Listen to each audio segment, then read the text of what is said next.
This episode of Recording Studio Rockstars is brought to you by OWC, Spectra 1964, Atom Audio, Isotope, JZ Microphones, and Solid State Logic. You're hearing my voice right now on the JZ V12 microphone through the Spectra 1964 STX100D mic pre and C610 complementer with Isotope, RX, Ozone, and Neutron, all recorded safely onto an OWC SSD and mixed on Atom Audio monitors. So please remember to check out our awesome sponsors using the link in the show notes below. It's a great way to help support this show. And now, get ready to rock. You can't find one thing that just sounds like you're standing next to the drum set. That drives me absolutely insane because you're then tasked with this job of like sort of reconstructing this false reality of a thing that happened without ever having like one aspect of it that feels like real, that feels like just air in the room and you're sitting next to the drum kit. I always want to be able to just push one fader up and be like, that's more or less like what the drums sound like.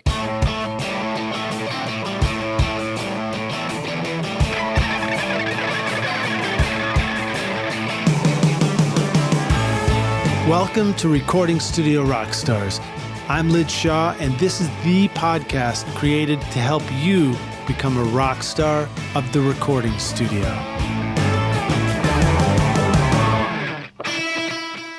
No matter where you like to rock in the galaxy, the OWC Envoy Pro Electron lets you record up to 2 terabytes over USB-C with speeds of up to more than a gigabyte per second, transfer your tracks in a flash, and take your samples and sessions with you to the studio or stage. The OWC Envoy Pro Electron is your waterproof, dustproof, and crush-proof SSD that you can rely on. Use our custom link in the show notes to help support this podcast at macsales.com/rockstars.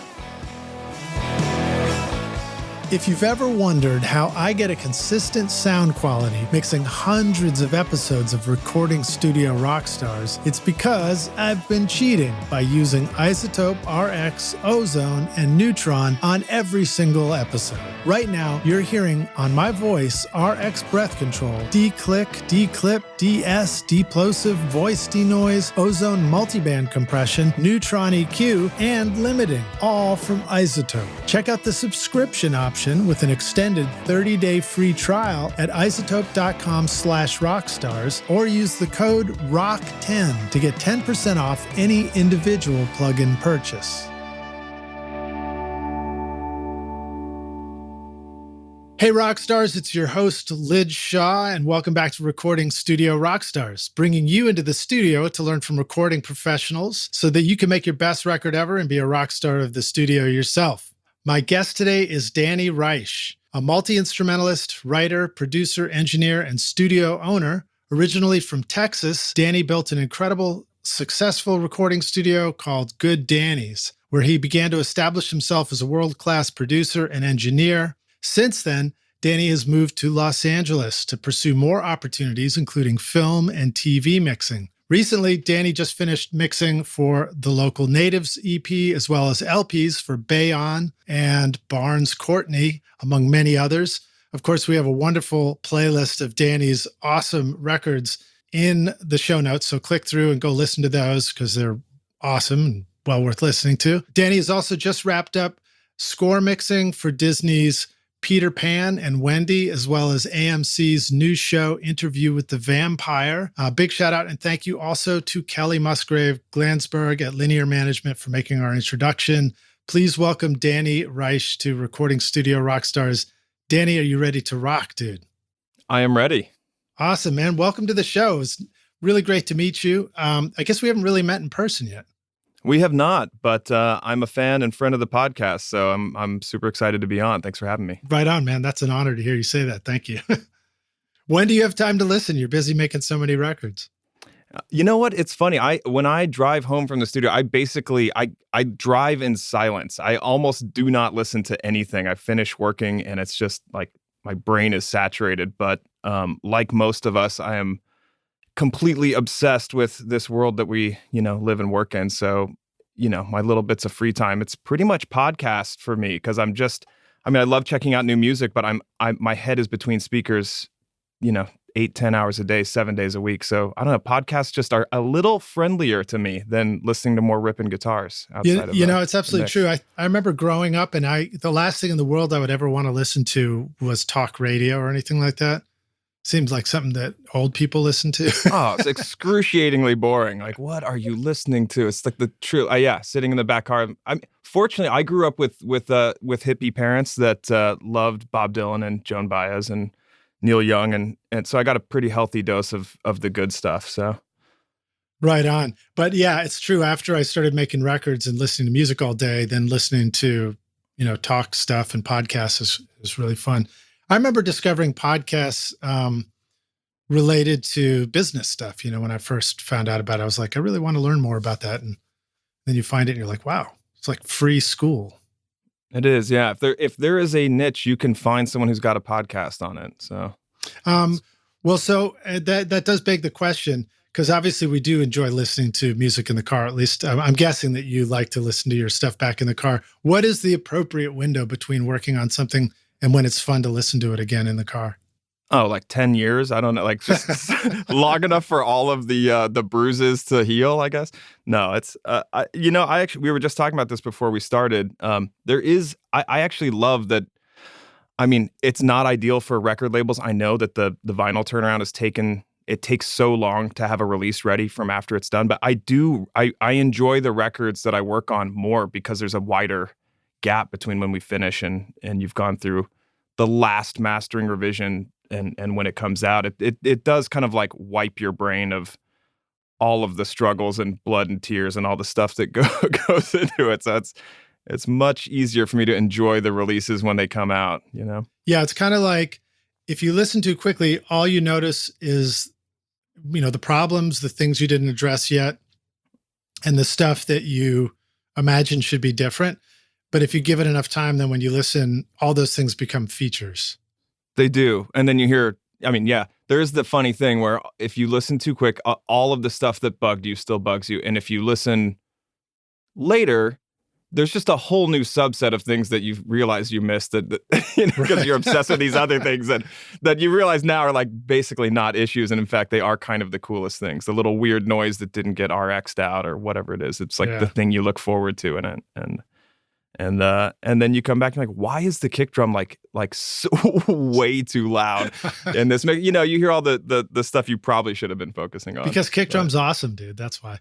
Yeah, that is why. Hey, so give us a little bit of an introduction in your own words into how, who you are. How did you go from maybe the brief version, going from, getting interested in music to winding up in Los Angeles, mixing major films and making hit records?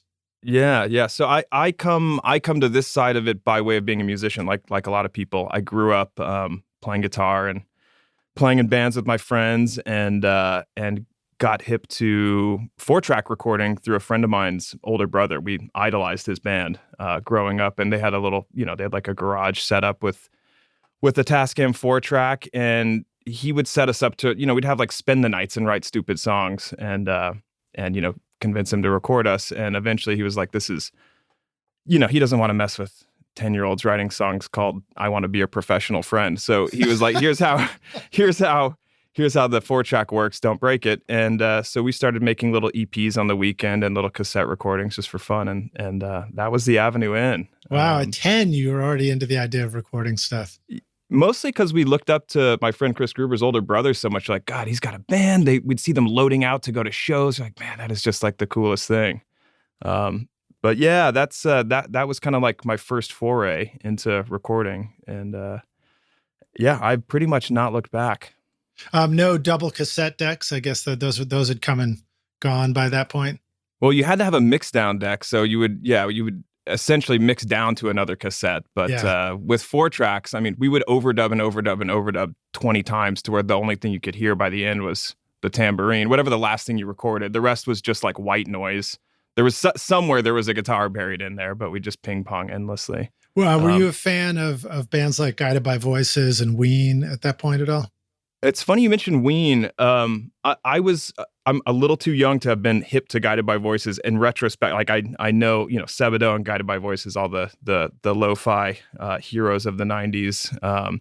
But Ween actually is a really important band to me because the first time I was ever in a proper quote unquote studio, which was a friend's garage in Denton, Texas. It was the first day. By the way, by proper, I mean we just were recording on a 4-track mini disc, not cassette, which to us was like incredible. There was no noise. It was so clean. And there were so many.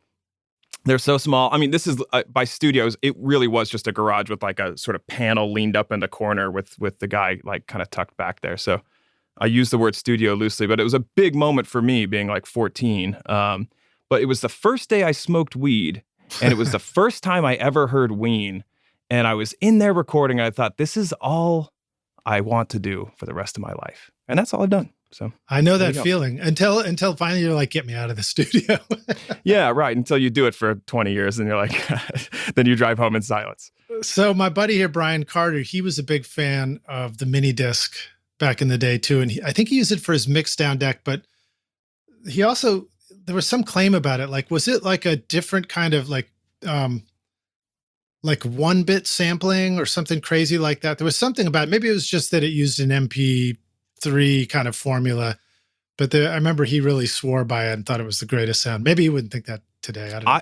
We just couldn't believe that you'd hear no noise and the song would come on. Yeah. We hadn't ever done that where there's not, we're used to everything being noise that, by the time you're done with your song, like the kick drum is just ducking, you hear it ducking the noise, which is like a really nostalgic sound for me because it reminds me of the 4-track days. But just having something be clean and clear, it felt professional to us. We're like, this is pro. It's digital. It's pro. That's what the pros do. It's digital. Right.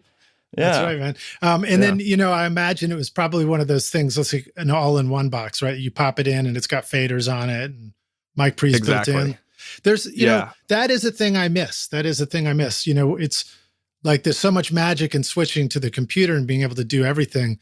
But there was something kind of awesome about not having to, you just think about the one box and the volume, the fader's right there. Everything you need is right there. And there's no latency. Well, there might've been a little latency on that. There's no latency on a 4-track though. Yeah, none. It's funny that I've gone all the way around from running a studio and making a zillion records to like, I'm currently working on a record that I'm recording on 8-track cassette with Tele Novella. I did their last record like that too, and there's something really fun about being back on the old Tascam. I mean, we mix from it too. It's just hands on faders and pans. And that's the 8-track cassette Tascam. That's the 8-track version. Space? No, it's still just the standalone unit. It's just the bigger version of the 424. It's a 488 or 448. But yeah, we did their last record, Merlin Bell, that way, and we're finishing the new one actually just in a few weeks. But yeah, there's something feels very full circle about that, coming back to it. There's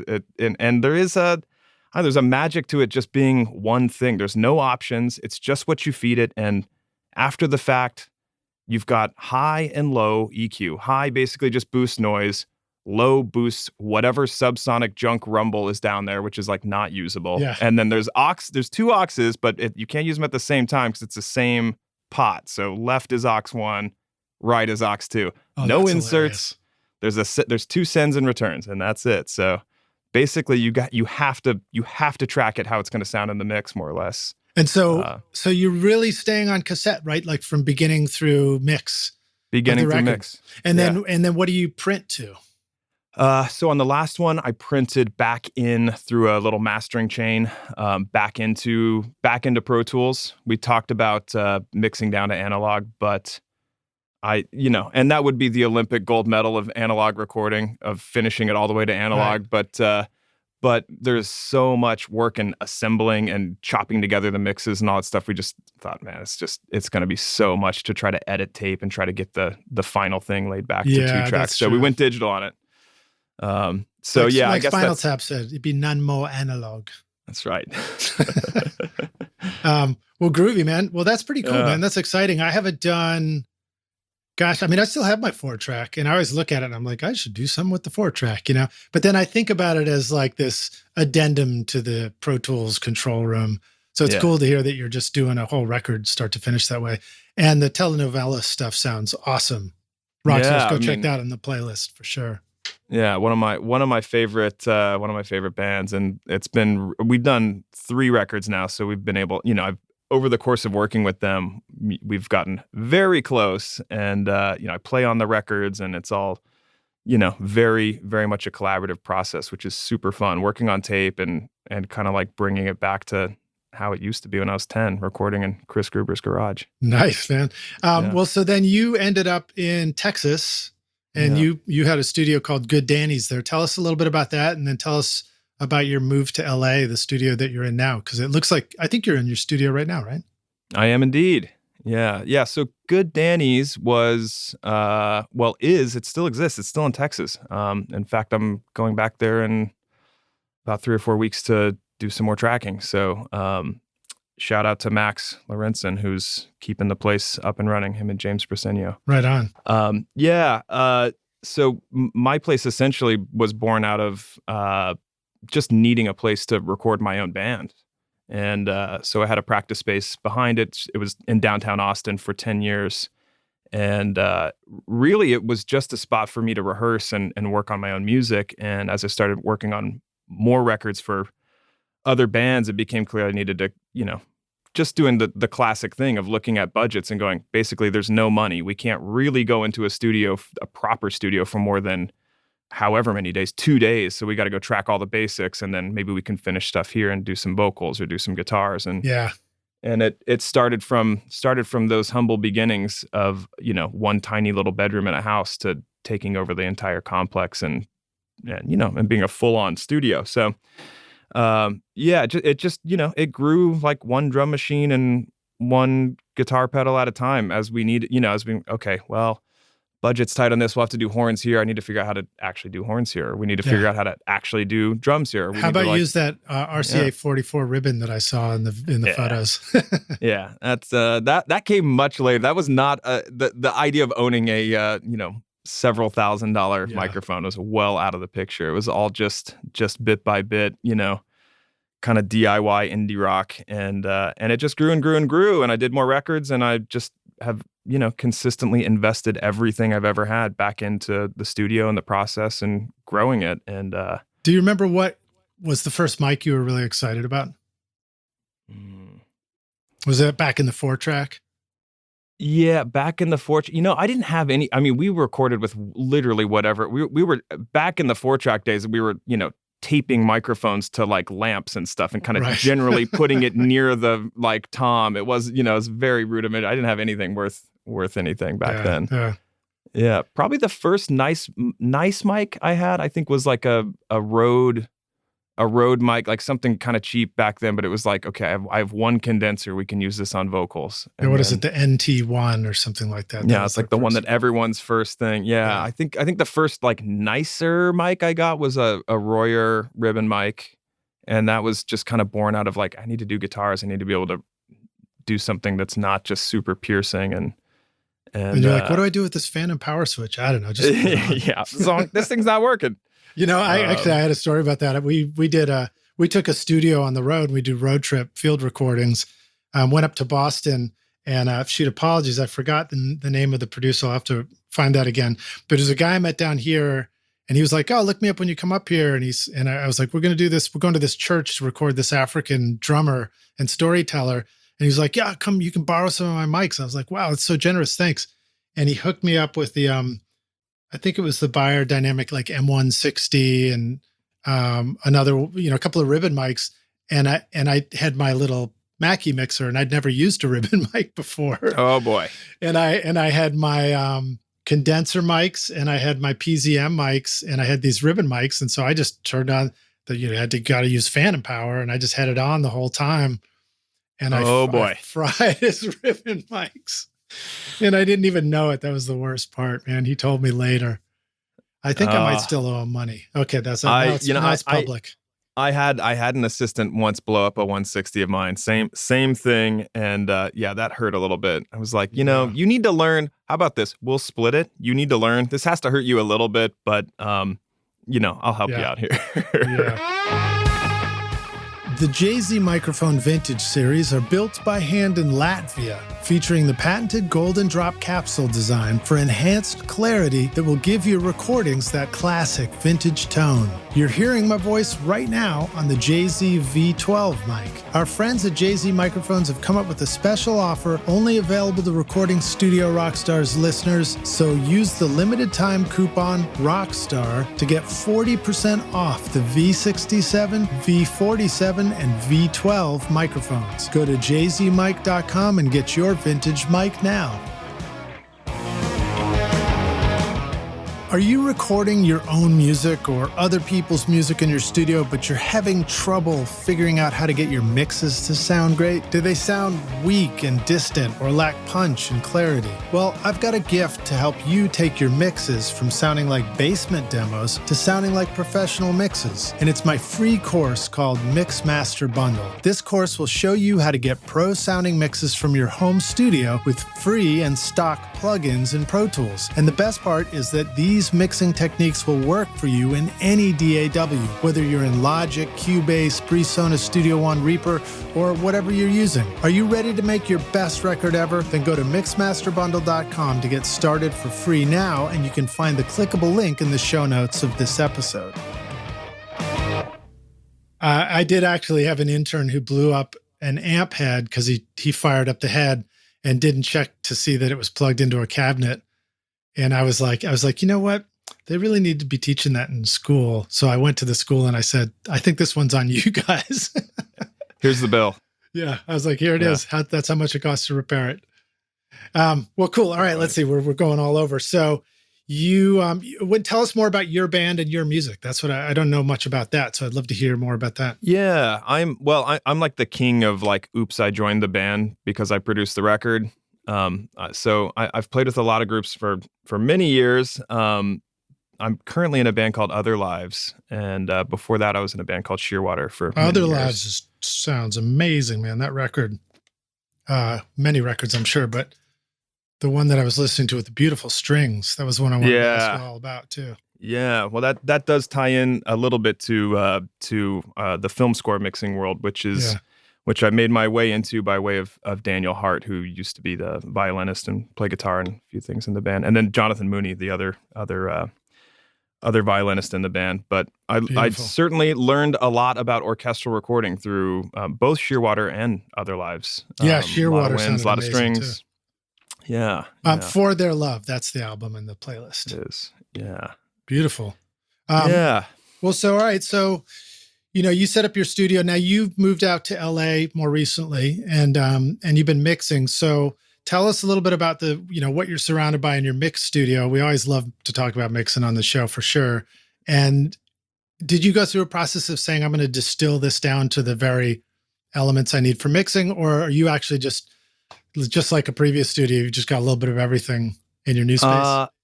Kind of both. There's it's interesting because I do still have the studio in Texas. So when I moved out here, we found an incredible house, and there's an amazing structure behind it that another mixer was in. And I was like, this is perfect. I'll set up this studio here, mix studio.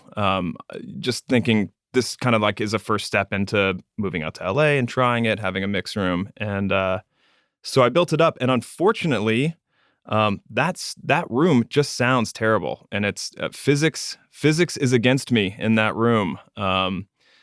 So I've moved in. I started, I had a couple big mix projects coming up, and Disney Peter Pan, a few, things I needed, surround room for, and I started looking around LA and trying to find places to, either rent or partner with or try to find a room to get into, and I met a guy named Gideon through the Undertone audio folks, Eric Valentine, and that company. They make the Unfair Child and a bunch of really cool mic pre's. And they had a little mixer when they were kind of closing the doors at Barefoot Recording, Eric's old stomping grounds. And I met Gideon there, and he said, "Hey, I have this mix room. You should come check it out." At the time, I was trying to really just trying to find a place to hole up in. And I came over, and I was absolutely floored. The monitoring in here is the best I've ever heard. And I just knew. I was like, this is the spot. This is the place. So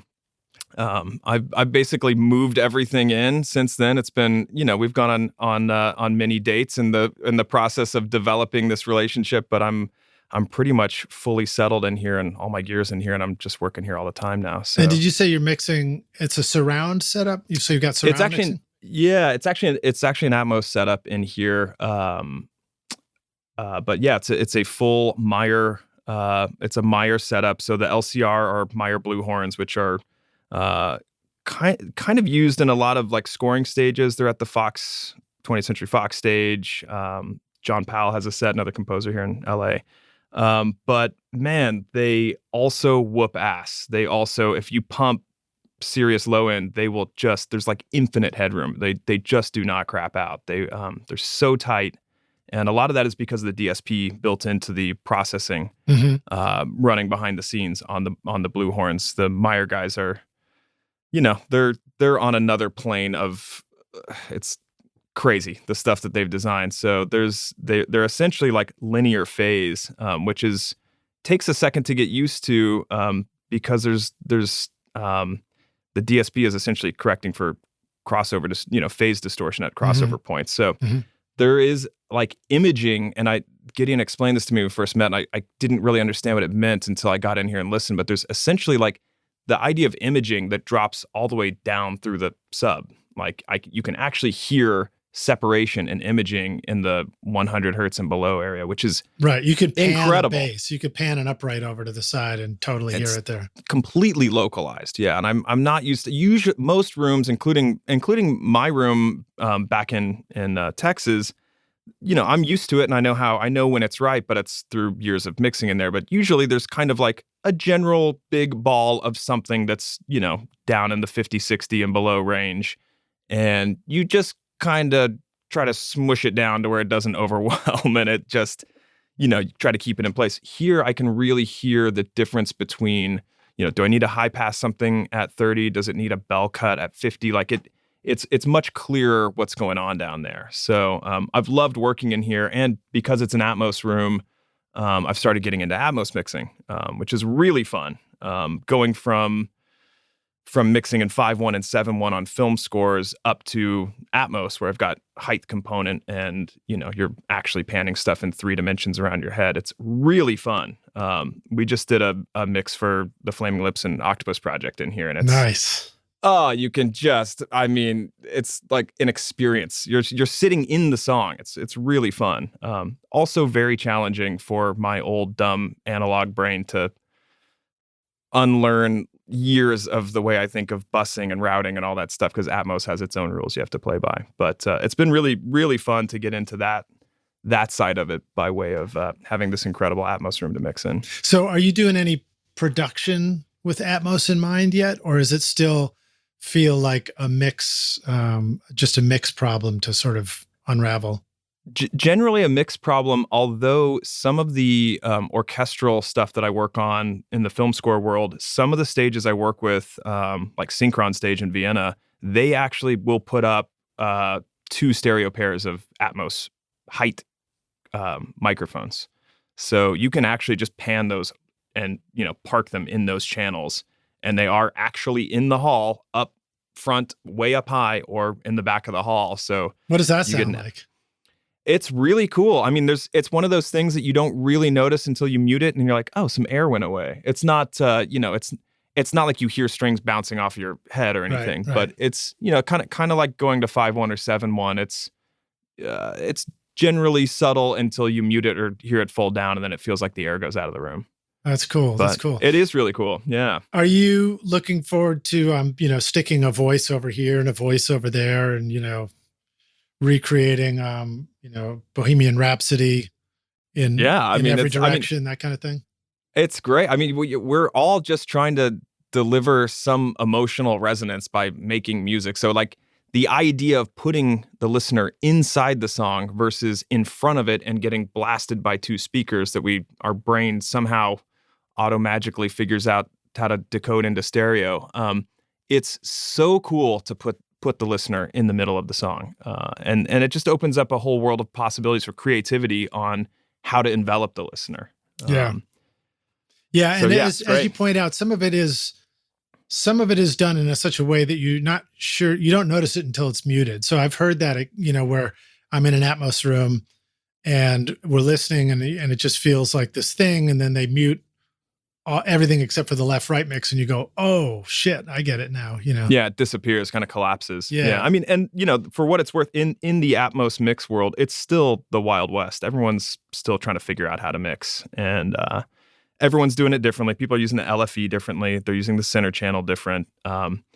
There's some, there's like the safe way of mixing. I just pulled up that JD and Domi Beck record that Anderson .Paak produced, and oh, cool. It sounds so good.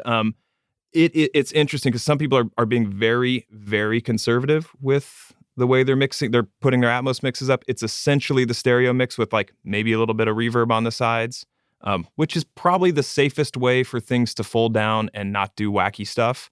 The wilder you are with Atmos, the more you will see how it folds down to those AirPods when it goes down to stereo. You don't know. Right. But there's there's a lot of schools of thought, and it's all kind of being developed now. So for every one of those kind of conservative mixes, there's also the like Tiesto dance mixes where everything, like every drum fill, like every drum is panned in a different speaker, and it's like, yeah, I mean, it's amazing. But you kind of it's like pretty over the top. Yeah. Well, I guess the good news is when we start mixing in stereo, we really don't know what we're doing then either. And it's through a lot of trial and error that we finally figure it out. So it's going to happen with Atmos. One interesting thing I'll say about, because this is kind of like new territory, is there isn't really mastering for Atmos. Right. I don't know. Dolby just kind of was like, oh yeah, these are like essentially parameters that you need to stick to, like standards, like you would see in the film mixing world. And music people are like, what? Like, what's we don't know. Standard? Like, standards are for breaking. There's no standard. Yeah. But it is interesting. I guess the process of mastering is, no one's really cracked the code. I see some people out there that are, more or less advertising that they can do it. I don't know how they're doing it. But because there is no mastering, it is really interesting to hear everyone's mixes essentially unmastered. And then it's, it's kind of the dirty little secret of like we all rely on the Greg Calbys and Jeff Liptons and all the people out there to make us look very good, but no one has heard our mixes unmastered. And it is a little scary to release stuff where, I don't know, the low end hasn't been completely gone through and tightened up, and all of the, all this little safety net of someone checking your work. Yeah. It is a little scary to put it out there.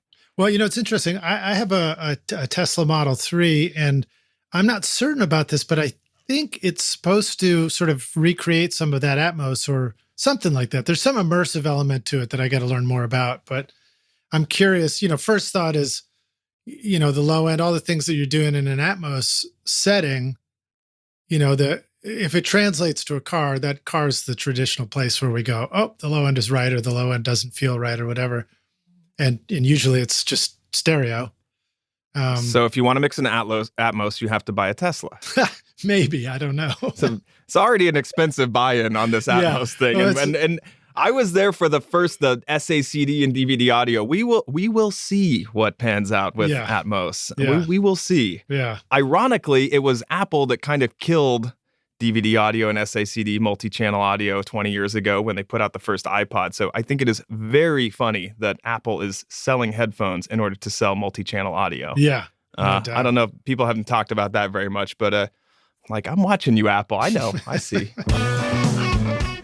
It's amazing that we can create professional mixes using a computer in our home studios. But trying to mix with a mouse, it's like trying to play the guitar with the tip of a pencil. It sucks. And why shouldn't you be able to mix as naturally as you play the guitar? That's why I upgraded my studio to include the SSL UF8 fader pack and UC1 channel strip controllers. They let me mix as fast as I can feel the music. Go put the fun back into your mixes at solidstatelogic.com. Atom Audio introduces the all-new A7V monitor with rotatable HPS waveguide for the accelerated ribbon tweeter and advanced onboard DSP-based room correction using the included A-Control software or optional SonarWorks software with a measurement mic, allowing you to tune your speakers for your room, your mix position, and your ears anytime you want. Get the extended 5-year warranty for monitors that will improve as your studio improves at atomaudio.com. Okay, cool. So let's see here. Tell us a little bit more about, the tools that you're using. Like you've got a setup for mixing. Now, what are the things that you've decided this is really what you want to have to work with? I mean, you got the great speakers, you got the great sound, but what about just, the stuff that you're doing with your hands? Is it all clicking with the mouse? Is it controllers? Do you have knobs to turn?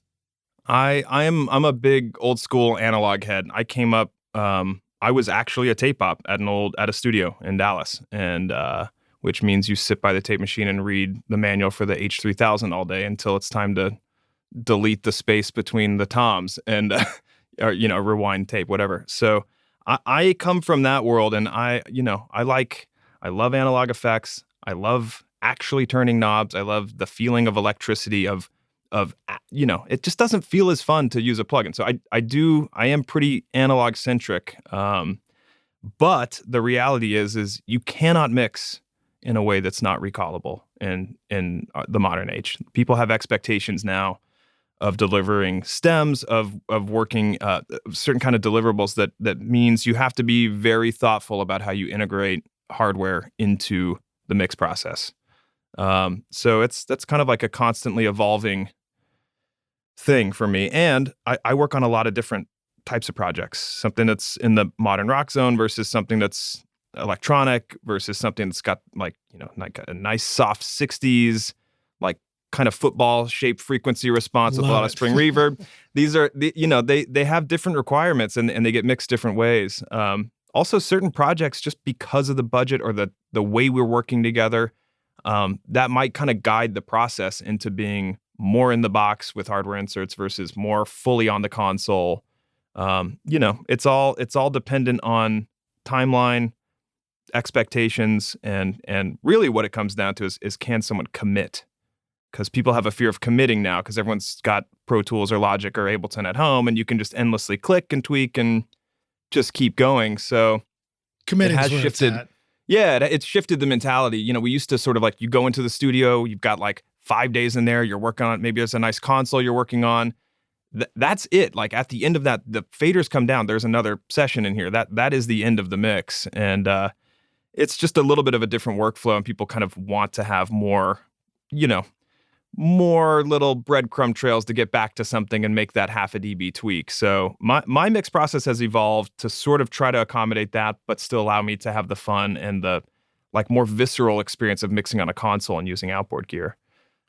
So what sort of things work? If we're just going to begin to explore that ourselves, should we be thinking about using inserts in Pro Tools to go out to fun gear and then what? Committing in real time or something, those tracks? Or yeah, that's a good place to start. Although that doesn't really help you if you're putting stuff on, let's say like a subgroup of like all the guitars. If that I tend to use hardware inserts on things like bass, lead vocal.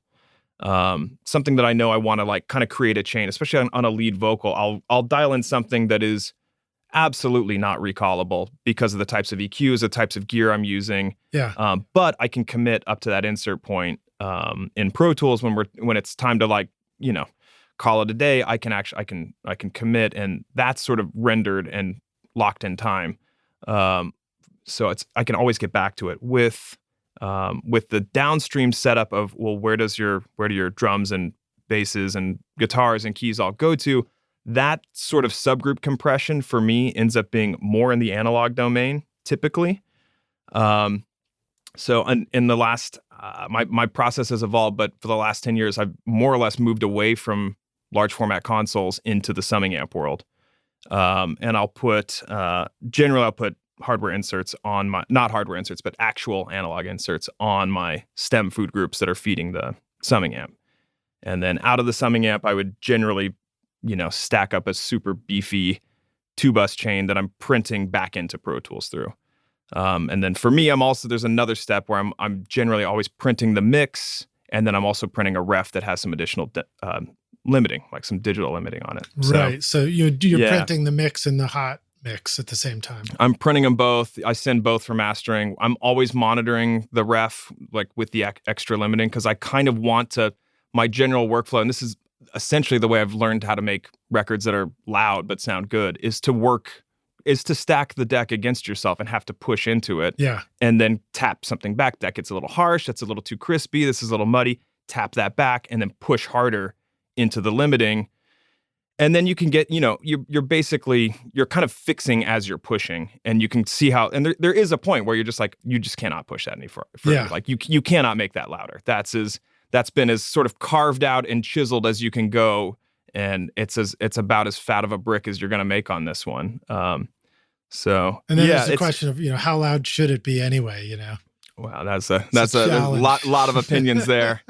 Yeah. I just finished doing 5 songs this weekend where it was like just trying to push everything, and then inevitably I'm listening in the car and I'm like, okay, back that shit down, pack that down. Yeah.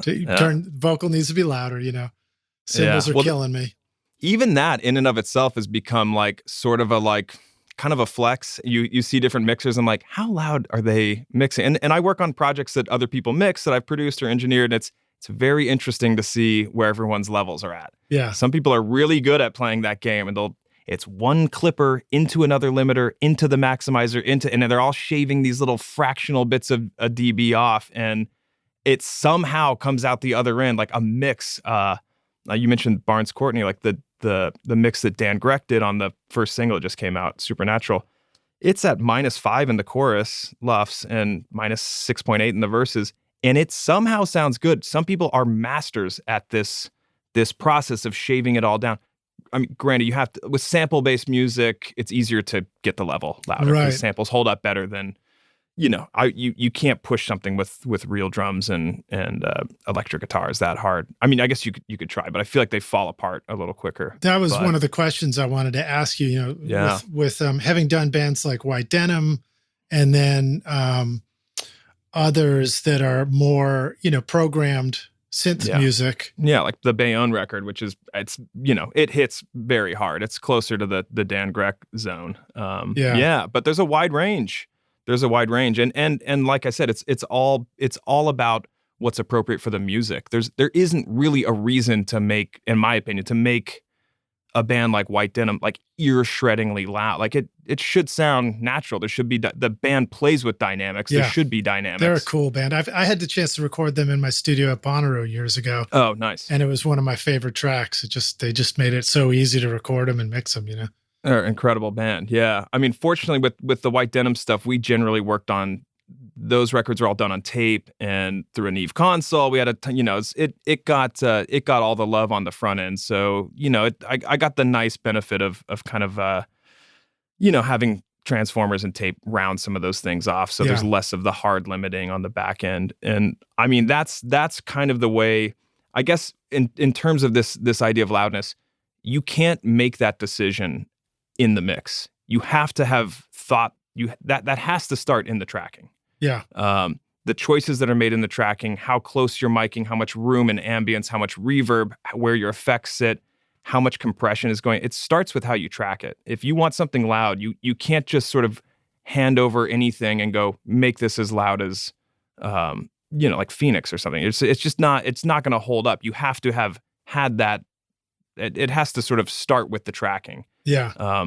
You can fake it in a mix, but you're always going to hit a limit depending on how it was tracked. So, some of the challenges that I find have a lot to do with the drums. They really do. It's like sometimes in a quick session, the sound of the kick, the sound of the snare, even just the ever presence of the cymbals, like the part might be played brilliantly, but the sounds might be like, gosh, that snare's kind of bagoying when it needs to just kind of punch through and stuff like that. What do you want to say about that stuff? I mean, same thing. Have you found that there are some pretty good ways to resculpt the drums the way they should be coming out of the speakers once you hit the mix. That difference between what it does in the rough mix and when you go to mix it and you're like, I know it needs to go to this place. Yeah, totally. I mean, well, there's the sample thing, which is a very common move. And I mean, I learned that from working with Peter Cadis on one of the Shearwater records I did. Just the thing, especially with drums, is having a kick drum, especially the amount of low end in each kick hit, feel consistent. It doesn't just happen naturally. It's played off someone's foot, captured by a microphone. The level that someone plays, if they dig in a little harder, it's going to have more beater attack. There'll be a little less low end. If you play it soft and let it open up, there's going to be a ton of low end bloom. The variance in every single kick hit is going to box you in on how loud you can mix that song. Yeah. And if you really listen closely, rock stars, you might notice that the kick's actually going do do do. There is also that. But the tucking something that is where it has like a consistent amount of, even if it's a really electronic sound underneath an organic kick drum, tucking something down in there. Maybe it's a few different samples that are way down low, but they keep the sub amount and the amount of bottom end in the kick drum consistent. I think that's a pretty crafty way to allow the variance in the top end and the attack to inform your brain of how loud the drummer is actually hitting the kick drum, but the bottom end stays consistent. So I think there's ways to use samples without just like deleting what was there and just using it to completely trigger a new thing. It's fine. It just sounds like kind of modern rock radio to have like the exact same attack every time. Right.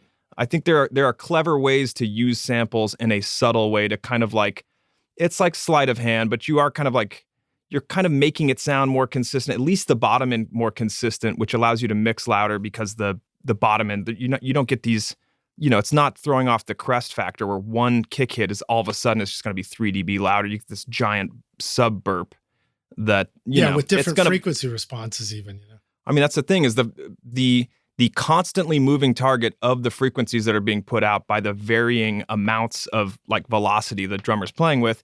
That is what makes it's what makes it impossible to make a rock record as loud as sample-based music. Samples will just hold up. You can shred them to bits and they still sound cool. There is a limit on how much you can compress and how much it's actually even going to even things out. There's a point where it's not even evening things out anymore. It's just it's just highlighting what's different about each kick hit almost. It's just, because the level's the same. So it's just kind of constantly moving the frequency shape of the kick drum. So I think there's ways to do it, but you have to be kind of crafty and clever about where to tuck those things. Cause I don't want to sound like a sample. I'd like for it to sound like a real drummer, but I'd like for it to be the most consistent, fattest, kind of like tightest version of that. It's easier if you're in the production side, especially me being a drummer. I spend a lot of time on drum sounds and working with the drummer because the difference between actually going, hey, can you just back off of the cymbals a little bit? Can we raise the hi-hat a little bit? Is it still comfortable if we raise this like 3 or 4 inches and I put this little blocker thing in here? Because all of a sudden the snare sound clicks in and you can throw samples in, you can do all kinds of stuff afterward, but there's nothing as clean and transparent and real as fixing it at the source. Yeah. And my brain thinks that way because I came up analog. I mean, I'm still working on stuff, full records in the analog world, and there's more limits on what you can do afterward. Yeah. So I'm always trying to get it right at the source. I think it was Shearwater that I was noticing that there was great combinations of like drums where the kick and the snare just came through just beautifully, but then you listen and you're like, God, they're just going crazy on those cymbals, but they're just like, they're down there and they're just staying down there the whole time, right where you want them, and then the next Shearwater song came on and it was completely different. I was like, okay, this is some very intentional stuff going on. Yes. Yeah, for sure. Well, it is also what serves the song. There's not like a, what's right for even one Shearwater song may not be right for the other Shearwater song. Yeah. And let alone one band's record versus another. And I think a lot of that comes from just having conversations before you're in the, I don't just start a record. We talk about references, we talk about moods and energies and if it's something I'm producing, I really want to mind meld with whoever I'm collaborating with, because it's always 1 + 1 equals whatever you get, which is why this is still enjoyable to do every day after 20 years, because the thrill of just miking the drums, I mean, it's fun to get drum sounds, but I've done that a lot. But what makes it fun and different is the different people and different personalities and these different reference points and new things to sort of study and go, how do we get that thing that they're interested in? How do we get that? How do we apply that? How do we bring what's great about this reference, or what is even in the reference that is appealing to them, that we're trying to actually bring out? And that's all the fun of it, you know? There's a lot of junk that needs to get cleaned up in a podcast or music mix. Boomy pops on the microphones, piercing sibilants, background noise, harshness, distortion, wild dynamics, and EQ correction. And all this editing and mixing cleanup would be impossibly time-consuming were it not for the magic of iZotope RX, Ozone, and Neutron. iZotope gives you a collection of plugins for mixing in your DAW to manage plosives, clicks, S's, noise, buzz, reverb, breaths, and even guitar fret squeaks with set it and forget it simplicity. Check out the new Repair Assistant plugin to help you find the perfect mix prep settings for any instrument. And the standalone RX app includes new features like text transcription and multiple speaker recognition for easy editing and navigation. Try out the subscription option with an extended 30-day free trial at iZotope.com/rockstars, or use the code ROCK10 to get 10% off any individual plugin purchase. The OWC Envoy Pro Electron is your super fast and rugged pocket-sized portable USB-C SSD that keeps your music safe in the studio or on the stage. With storage of up to 2 terabytes and speeds of up to more than 1 gigabyte per second, the OWC Envoy Pro Electron gives you high-speed audio data for recording and playback. Take your sessions and sample libraries with you anywhere you go. Built for reliability, the OWC Envoy Pro Electron is waterproof, dustproof, and crush-proof, so there's no need to worry about your music anymore. Find the new Envoy Pro Electron and all your storage needs at macsales.com/rockstars, and use the custom link below in our show notes because it's a great way for you to help support this podcast. So thanks, Rockstars. Hey, Rockstars, we're back now for the jam session, the second half of the show. My guest today is Danny Reisch, joining us from his studio in LA. And we're going to jump back in and keep talking about cool shit like drums and rock and every other style of music and movie making and everything. I think we got some stuff south of the border to talk about too. So, Danny, you ready to continue? Yeah, sure. All right, cool. So I wanted to ask you with regards to the samples thing. You were talking about the low end consistency and then the top having the kind of the variation if you want it. And then you get the best of both worlds. So then the question that came to mind was, okay, so let's say I've got a plugin like, Slate Triggers, which is an amazing tool that I wish I had for the first half of my career too. Yeah, same. But, do you ever use any of the kind of standard samples that come in there? Or is this more like, do we need to think that we should be reinventing the kind of samples that we want to use to trigger and create records with?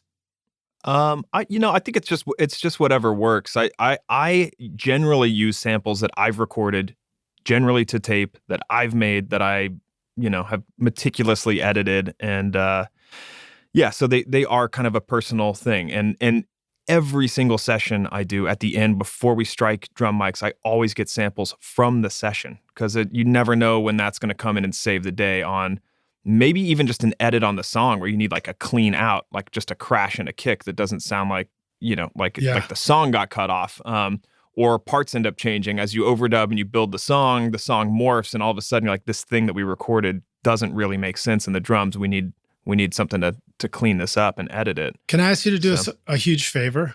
Sure. Would you please call us in the middle of our next session, right when we get to the end of recording drums, to please remind us to do that? God, I know. Well, I've amassed over the course of making, hundreds of records. I have a crazy amount of really good samples that are, generally a lot of the, generally speaking, I'm tracking basics on tape and then dumping to Pro Tools. So a lot of them are, they've already kind of had some tape goo and some, saturation. The way I track, I'm generally not tracking clean and going, I'll figure all this out in the mix. I'm kind of going hard on the front end. Right. To get it there. So I have a pretty amazing collection of my own sounds. And then that it feels, I don't know, it's personal. It's like an extension of your own, ideas or methodology or your sounds. It does feel like it's coming from me. That said, there's some of the that sound samples are really good. There's one Sterloid, Aaron Sterling sample. It's just rattle. I use this all the time on bottom snares where you kind of have like a dead snare. It's like just the fuzzy part of the snare, cool. With a long decay. It almost sounds like a reverb, but there's no reverb on it. I love that sample. I use it all the time.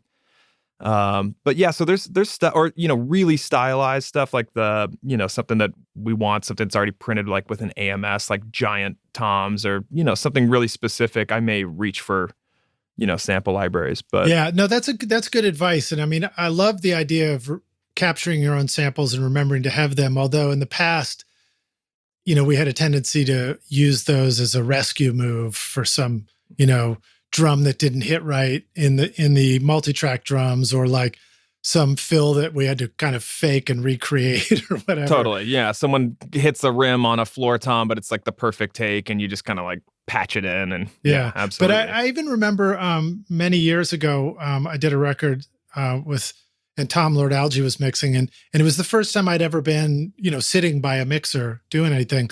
And he had even commented at that point, he said, he used to go scroll through samples of drums, and then he finally just would go and find a really good kick or a snare that was in the actual, record, in the performance somewhere, and then use that and found that to be useful.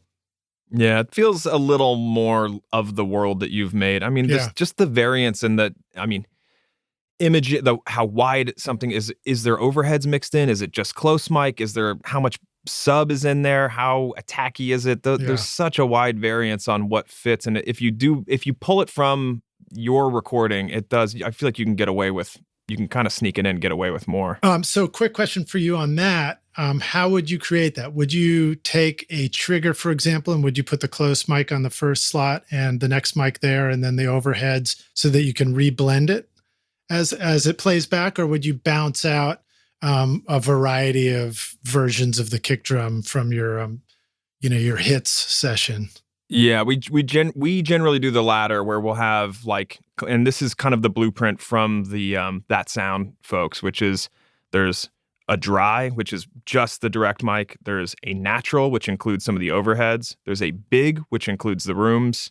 And I mean, sometimes we'll have character mics up on a kit and, something will be super blown out, or we'll have distortion on a reverb or something really interesting. And that would be like kind of in the wild card camp. But yeah, I mean, it takes some time to go through this stuff, but I mean, you don't need that many. If you find, 5 or 6 good snares and that feel like they're kind of in the sweet spot of velocity. I'm not trying to literally multi-sample velocity. I'm not making sample library samples out of these. Right.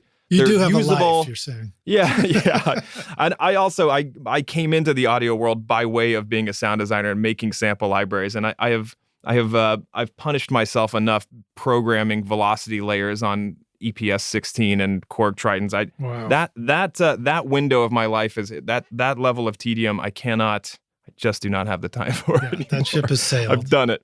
I have put those hours in. So well, that's cool. And I guess a good reminder too is better for us to begin the process of grabbing our own samples and, not use them at first, but eventually we're going to have a library of them and we're going to start knowing how to make them super usable. Yeah, absolutely.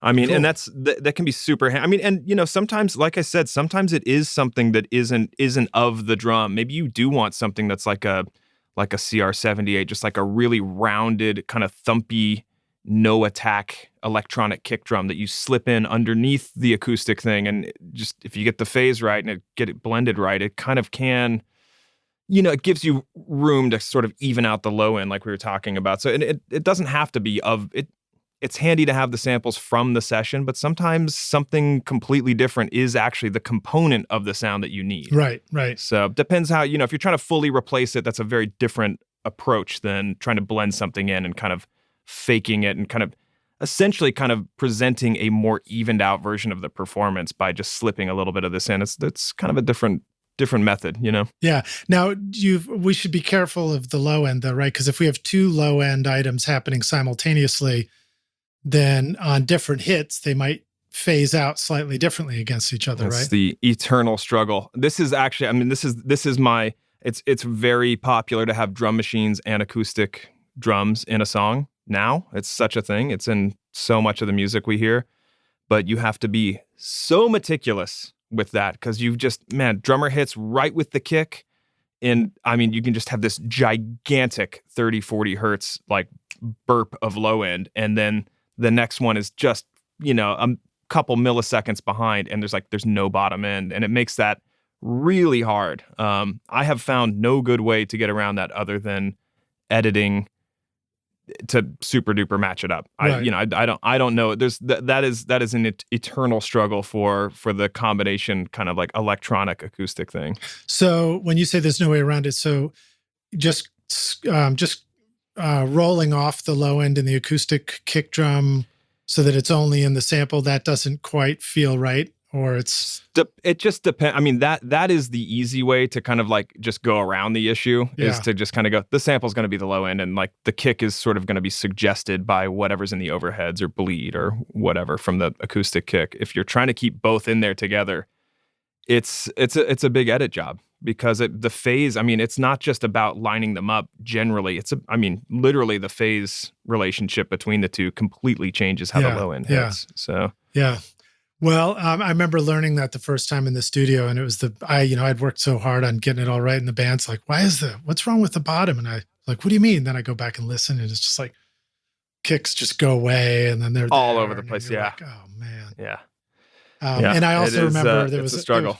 There was somebody, it was Sound Replacer before we had, Trigger, for example. Sound Replacer was a pretty cool tool for that. And then somebody came into the studio and they were talking about how you had to go to the first peak of the major waveform and the original kick and use that as the trigger for all your samples. And it was so involved. It's so involved. It's so much easier now. I love also, you mentioned Slate Trigger. I love the flip all phases thing to just see how it's combining with, if you have 3 or 4 different samples that all sound good together, and then how does it interact with the actual kick that's in there? It's super handy. I'm a phase junk. It's so much of getting sounds right. People, I wish there was a way to express this and with as much severity as I want. With interns, there is no EQing you can do on 2 mics that where the phase relationship is funny to get a certain amount of low end or body or presence there. It is not available. The phase button, it's like just the easiest thing, but if for some reason there is I don't know why it's the simplest concept, but people resist it so much. And I get stuff into mix all the time. People are like, what did you do to the drums? I'm like, I flipped the overheads, which were completely out of phase with the snare. All of a sudden, like, how did you get that snare sound? It's the sound you got. It just that interaction. I wish there was a way to underscore this more, but for whatever reason, that concept feels, I don't know, people resist it. It's more fun just to grab the EQ and start cranking on it. It's like just anytime there's multiple mics, phase, everything is phase. Start with phase. Yeah, absolutely. And it's funny, as you say, it was in the drums. They were just hiding it and didn't know it. Yeah. But phase is weird. Sometimes I'll sound check the phase on the drums at the tracking, pick all the stuff that feels right. And then by the time I get to the mix, it's a new set of phase relationships too that feel right. And it's just like, well, whatever. Well, or you on that different day it's more appealing to have, maybe, and this is the other thing about phases. People like to think it's either in phase or out. It's not. It's a rotation. It is a full spectrum of rotation in degrees. And it may be that something's kind of wrong both in and out of phase. I feel like that happens a lot of time with recording bass cabs when you've got the DI as well. There's 90% of the time, to me, it feels wrong kind of both ways. And you have to, the only way is just to move the mic in and out, in and out, in and out until you're like, okay, there it is. That feels good. Otherwise, I will just use one or the other because that hollow feeling where it kind of, your head kind of wants to turn inside out. I hear it both ways. I'm like, there's just not a right answer to this. Yeah. Well, I'm glad you brought up bass because that was one of my questions about, how do you record cool bass tones like White Denim Drugs, for example? How necessary is the bass amp versus just getting a direct tone and then just using plugins later or some kind of treatment at the mix stage to get the sound you're looking for? 90% of the time for me, it's going to be the amp because it has a natural sort of shaping and compression. If you're going through a bass amp, it's going to already hit some generally tubes and kind of have a first stage of compression before you even reach for the 1176 or distress or whatever it is. It's going to kind of already have a little bit of rounding and tone shaping and kind of even everything out. Also, just a lot of the music that I work on, I'm not, I want actual tone and mid-range and maybe some flavor, something that's got a little crunch or some bite or something cool with the bass tone that makes it interesting. The DIs often are, you can, throw them through a crazy plug-in chain or Culture Vulture or whatever, but there is something kind of one-dimensional about a DI inherently. There's no air pushing, there's no speaker pushing, there's no microphone capturing. We have all these chances in the chain with an amp to color and pick the sounds and sort of like shape it. And that sounds more like actual music to me than the DI with 10 plugins on it. Yeah. So do you use both, or do you find that you end to sort of go with the amp and then the DI is just muted?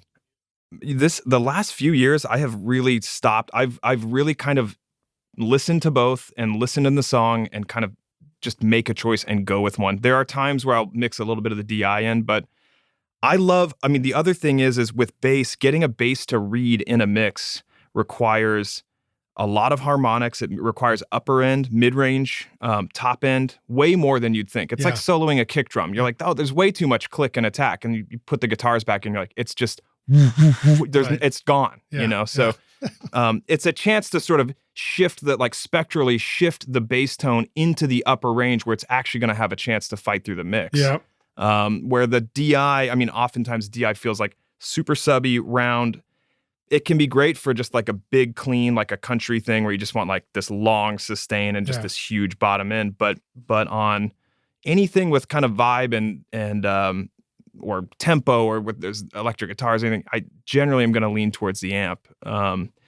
And a lot of that is just because it gives me a chance to sort of start saturating, start introducing harmonics, start coloring it, push 800, 1K, all that, the barky stuff up so that I have something to actually work with that's going to fight its way into You can the actually mix. hear the part. I feel like a good measure is to always pause when I'm in the middle of something and go, all right, if I was asked to play bass in this band and you handed me this mix, could I learn the bass part from it? That is a very good question. Could I actually hear the note definition? Yeah. It's everyone wants every bassist that comes in says, I want it to be like big and round and full. I'm like, I know you think you want that, but you don't want that. Because what that means is every iPhone that it gets listened to on, every Bluetooth speaker, your bass is gone. It's just not there. The big round bass, the fallacy, it's cool, but it just only reads if you are listening on a playback system that can support that low end. And otherwise, you're just like not part of the party. So I try to work early on to try to get the upper end into the bass. And that's also, compression helps with that, getting the attack, like a slow attack, fast release thing. You can kind of push some transient where you get a little more note definition on the front end of the note. Yeah. So, you mentioned White Denim. That Steve Terabecki is like one of the best bassists that I know. I think he's incredible. Super rad dude, but his bass parts are absolutely remarkable, and his tone, it all comes from his fingers. That's the thing with bass. It's like drums. It starts with how you hit them. It's not like you can just play anything and I could put it through some chain and it's going to end up sounding like White Denim. It's not, because Steve writes great parts. He plays super consistently. And he's used to hearing his amp. Yeah. If you take the amp away, what's he listening to? Yeah. One interesting thing I'll mention about in particular on the D record, that White Denim record, which I think has great drum and bass tones. We did all that on an 827 through a Neve 8068. Steve's bass tone, I could be wrong, but I want to say it was a 67 on that. But we did an interesting thing. I'm outing White Denim because they're known as being such a ripping live band, but that entire record was done overdubbed, one instrument at a time. Awesome. Which you would just be like, there's no way. This is the live band. They've generally, they've made a bunch of records since then. I know that they, when they worked with Ethan Johns, it was more live. I'm sure they've done different things since then, but at the time, everything was overdubbed. And we would put a snare drum next to the bass amp while Steve was tracking. So Steve's playing before the drums even come in. You hear the snare buzzing. It sounds like the bass is in the room with the drums. That's funny. That's great. Yes. And so then there's a couple little tricks like that in there to kind of add to the liveness that, there's like some special that's like a fun little nugget. And if you go back and listen to some of the songs on D, you hear that. And that is one of the cool things. Yeah. If you have a bass amp in the room with the drums, that's one of the things you notice. You're like, oh, wow. Every time, the drums are just vibrating even when they're not being hit. And it can be a very cool sound.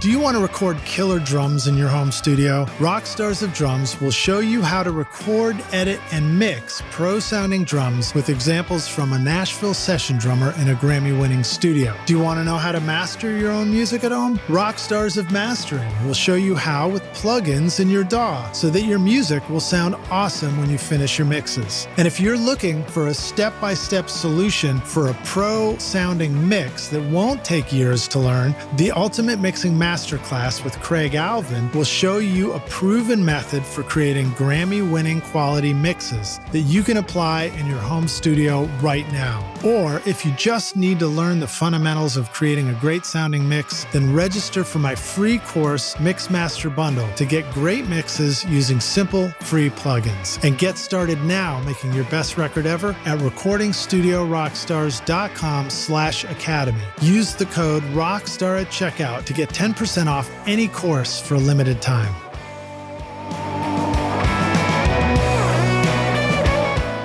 Every studio needs a good vintage mic for that classic warm sound. Whether you're looking for those airy highs, sweet mid-range, or silky low-end, a good vintage mic can put the magic in your mixes. So it's no wonder vintage mics have been loved and praised by thousands of engineers for decades. The JZ Microphone Vintage Series are built by hand in Latvia using only the best electronic components and feature the patented Golden Drop capsule design for great detail and richness of tone that will bring that classic vintage vibe to your studio and be a real workhorse for your sessions. This time, our friends at JZ Microphones have come up with a special offer only available to you, Rockstars. Use the limited time coupon ROCKSTAR to get 40% off the Vintage Series mics V67, V47, and V12, the mic you're hearing right now, at jzmic.com.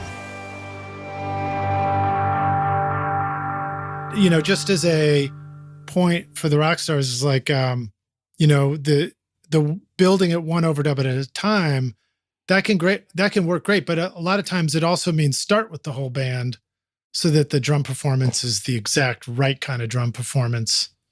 Otherwise it can sound like an alien, It can. And me being a drummer, I'll tell you, no one has a harder job, maybe except for singers. No one has a harder job than the drummer when you're making a record, because generally you're going first. At least your keeper stuff is going first. Even if the band is playing live, it's generally there's going to be a lot of scratch stuff, and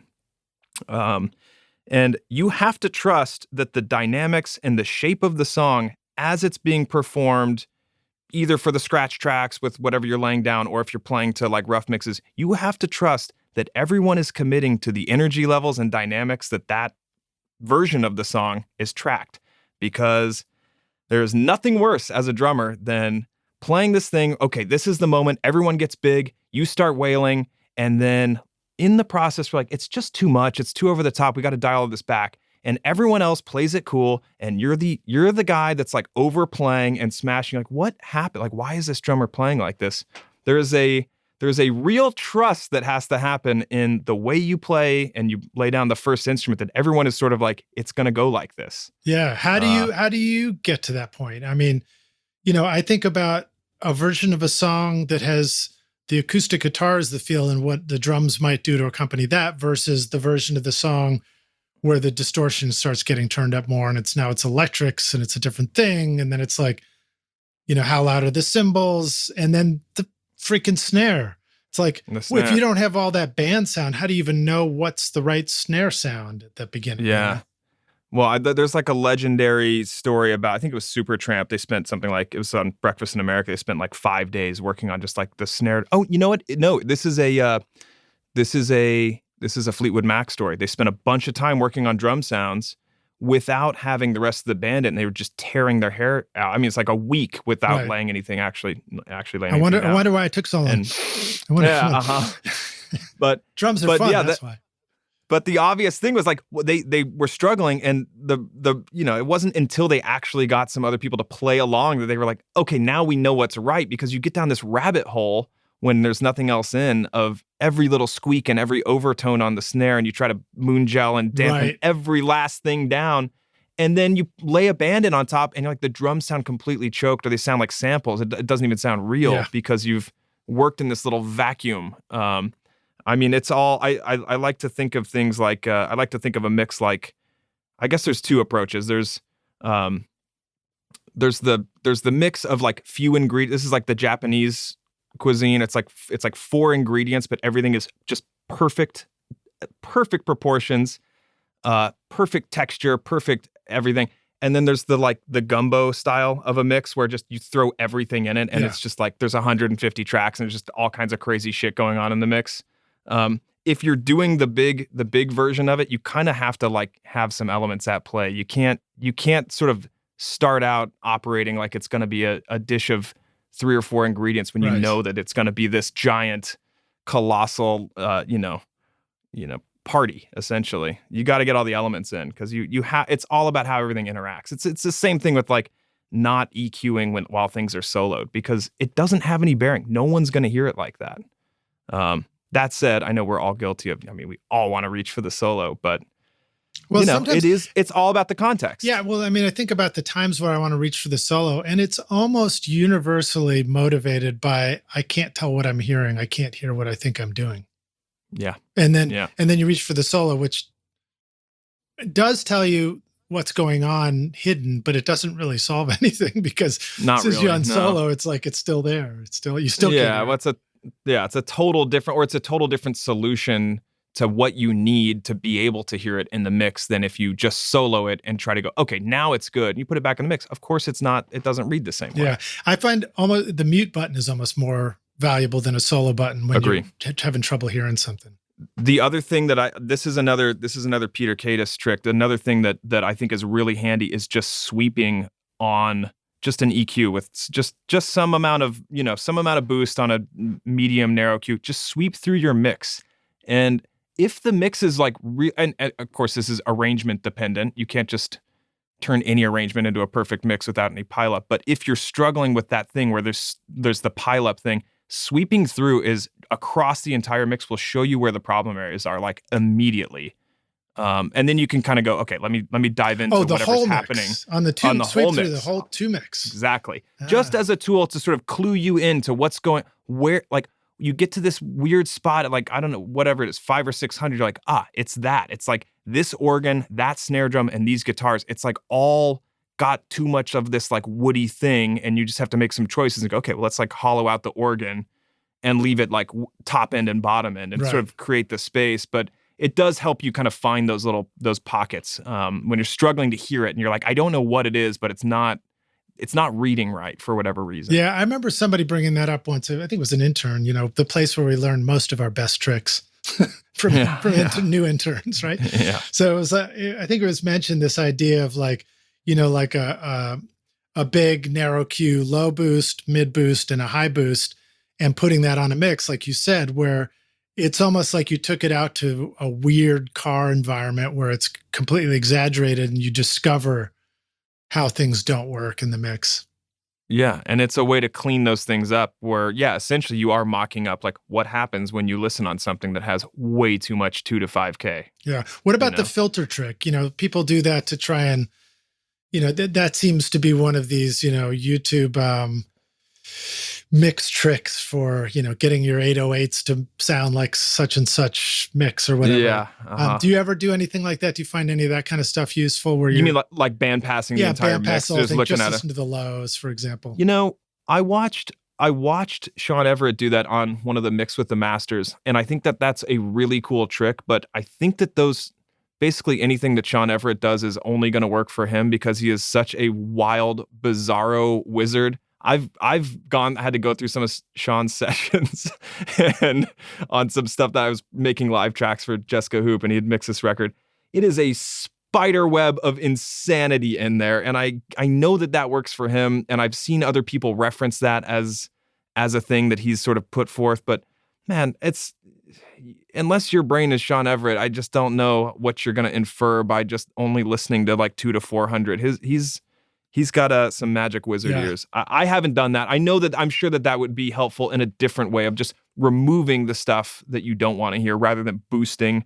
I feel like I'd have a hard time with that though, just in terms of like listening to such an incomplete picture. Yeah, it's fun. I feel like I think of all these things as ways to just explore the sound, exploring stuff.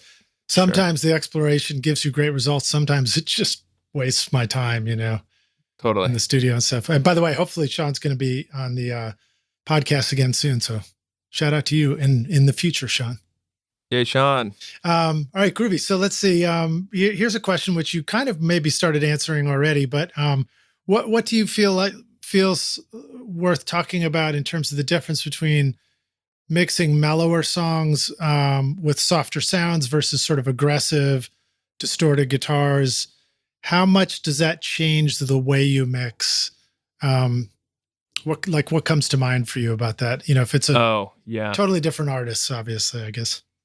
I get, and tempo is a huge factor there too, because what works for a song that's 140 BPM versus an 80, the amount of room mics, the length of tone that you would leave on the kick drum, all of that stuff is related to the tempo and how aggressive the music is. The first thing that comes to mind to me is a more mellow tune. I'm generally going to be using much softer compression. It's going to be a lot of very muse that kind of do like the gentle blowing in the wind kind of gain riding compression versus like all buttons in 1176 distressor nuke mode, which is culture vulture, which I love all of those moves on, and I use them all the time. I use the all buttons 1176 too much. It's probably not good that I do that as much as I do, but the physical unit or the plug-in version.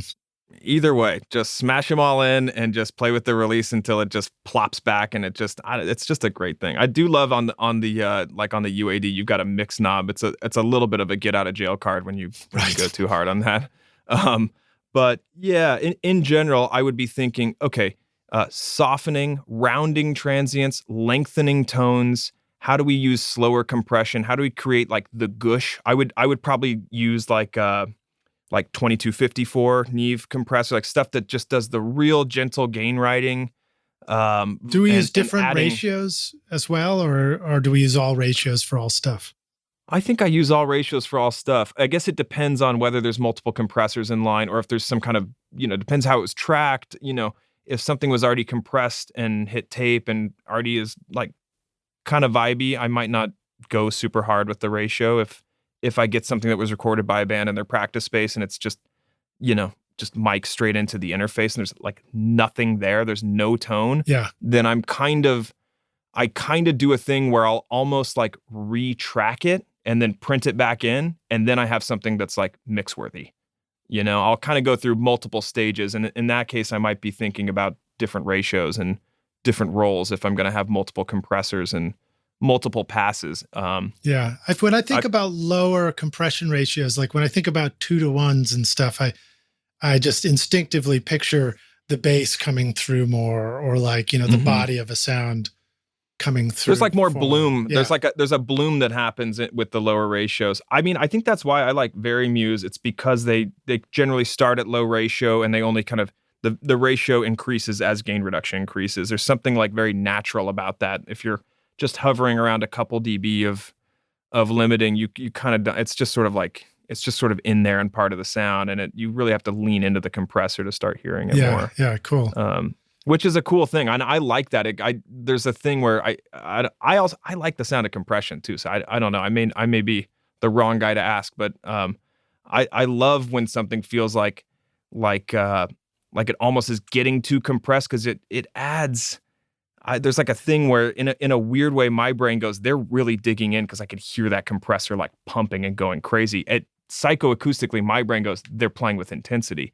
And it's a good way to fake intensity that someone didn't play with if you're in a mix and you're like, this guitar is like a wet noodle and this part needs to be like downstrokey, ja, ja, ja, ja, ja.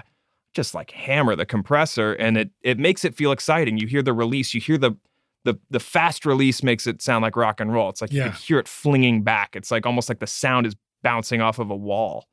And it just adds some intensity versus the nice, gushy, slow, tapey, opto, very mu kind of, I think a lot of that just comes down to knowing your tools and knowing what the right thing to reach for is in certain contexts, which involves knowing like the topology of compressors. Like I know there is an opto mode on a distressor, but I would probably use an actual, like, a very mu or an actual opto compressor, and kind of knowing the topologies things.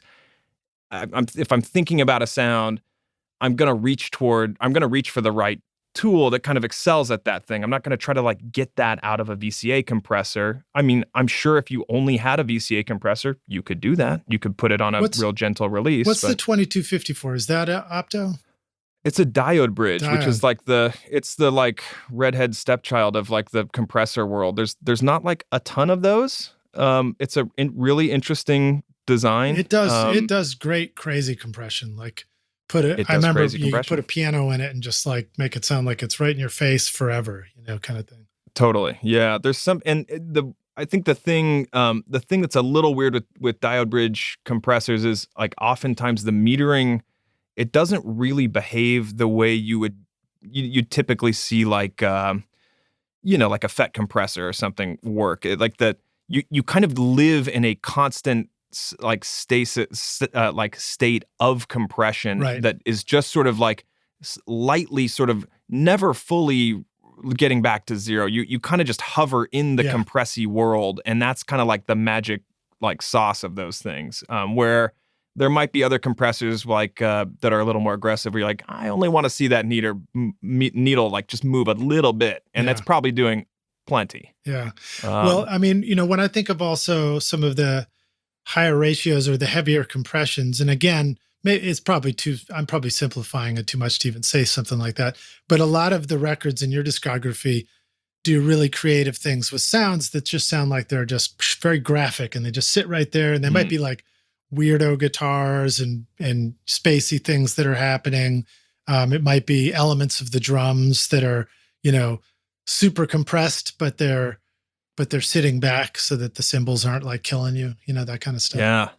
Yeah. I mean, I guess I'm into, I think I'm just, I love hyper stylizing things. I think I like art that's like that too. I don't know. I think it's just what appeals to me. I like taking reality and like adding some weird element that feels like kind of fucked up in a cool way that does maybe shift where it sits in a way that's like a little weird or a little uncomfortable, and like playing with that. And maybe there's a way to soften it by adding like a little slap. You do something that comes way forward and feels like pen and ink over a kind of like watercolory mix, but then you soften some edges with like just the right kind of spring reverb or something. And that is exciting to me, because then we have foreground, middle ground, and background, and we're like painting in dimensions where like there's a desaturated kind of softness to the stuff that's in the back and stuff that's in the front, using really hard compression or Decapitator or Devil Lock or Culture Vulture. You can just push things right in your face, and then have like, it's just a matter of shifting focus, and it's a way to kind of in a mix even sort of guide the listener through what you want them to be focusing on as the song is progressing. Some of those things, that's a cool move. You can't have everything do that, because then it's like everything's just against the windshield and it's just super compressed. That's the problem I was having. Yeah. but using it as a tool and pushing something really forward, and then finding a way to like either tap it back, maybe it's automation, or you kind of back off of whatever it was that you were kind of ramming to push it forward. It's a way to sort of like you're kind of the puppet master of the arrangement in the mix, and it's a way to sort of shift focus in and out of things. And I feel like it's like the way you do that is essentially how you stylize things, and that is essentially an extension of your personality. It's how I like to hear stuff, and if it makes me respond like on an emotional level when something comes way forward and it feels like the mix is animated and active and as alive and moving, that's like exciting for me to listen to. Yeah. Atom Audio introduces the new A7V monitor for home and pro studios, the next generation of the incredibly popular A7X. The all-new A-series line of monitors delivers the same highly accurate, transparent sound and unique accelerated ribbon tweeter design that has made Atom Audio famous for over a decade, but now introduces new innovations such as the rotatable high-frequency propagation system waveguide, allowing the XART tweeter to disperse sound with controlled consistency, and DSP-based room correction and speaker voicings. Using the A-Control software or SonarWorks and a measurement mic, you can now integrate advanced filters directly onto the DSP on board the speaker to help compensate for imperfect room acoustics without introducing annoying latency or requiring plugins. This allows you to tune your monitors for your room, your mix position, and your ears anytime you want to meet your ever-evolving studio needs. Get the extended 5-year warranty for monitors that will improve as your studio improves at atomaudio.com.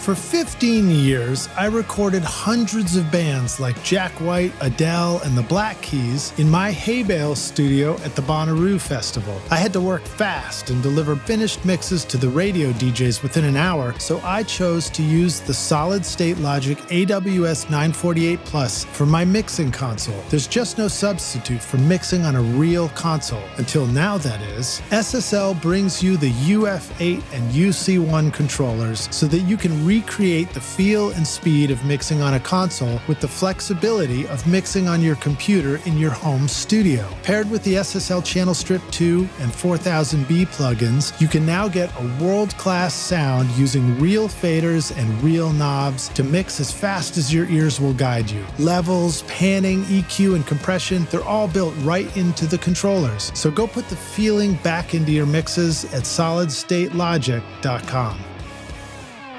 Yeah, and well, it's interesting too because some of those moves they're fader moves, you know. They're like some of those things don't exist until you write a move, a fader move, a change in level that's coming and going, unless it gets recorded that way, you know, too. Absolutely. And so, you know, that maybe talk a little bit about that difference between the static fader balance of arriving at a mix versus the next level where you're like, this won't even sound right to me until I've made these moves, until I've pretended that I'm 6 people at the console who are all making big changes during playback. Oh, I miss those days. I do miss those days. You have multiple people on the console. I made so many records on this beautiful, the same 8058 that we did White Denim Dion. Mixed a ton of records on that console, and there's no automation, and everyone had to know the parts. Everyone had their moves, and then this is the thing when you're doing that. Someone has to be auditing because you know the bassist has got his hand on the bass fader for that fill, but I'm like, I put marks on the console. I'm like, I see that sneaking up. Don't try to do what I know what you're doing over there. You stay back at that little fader mark until your little fill, buddy. I used to go to the art store and I'd find that they make these reels of very, very skinny tape.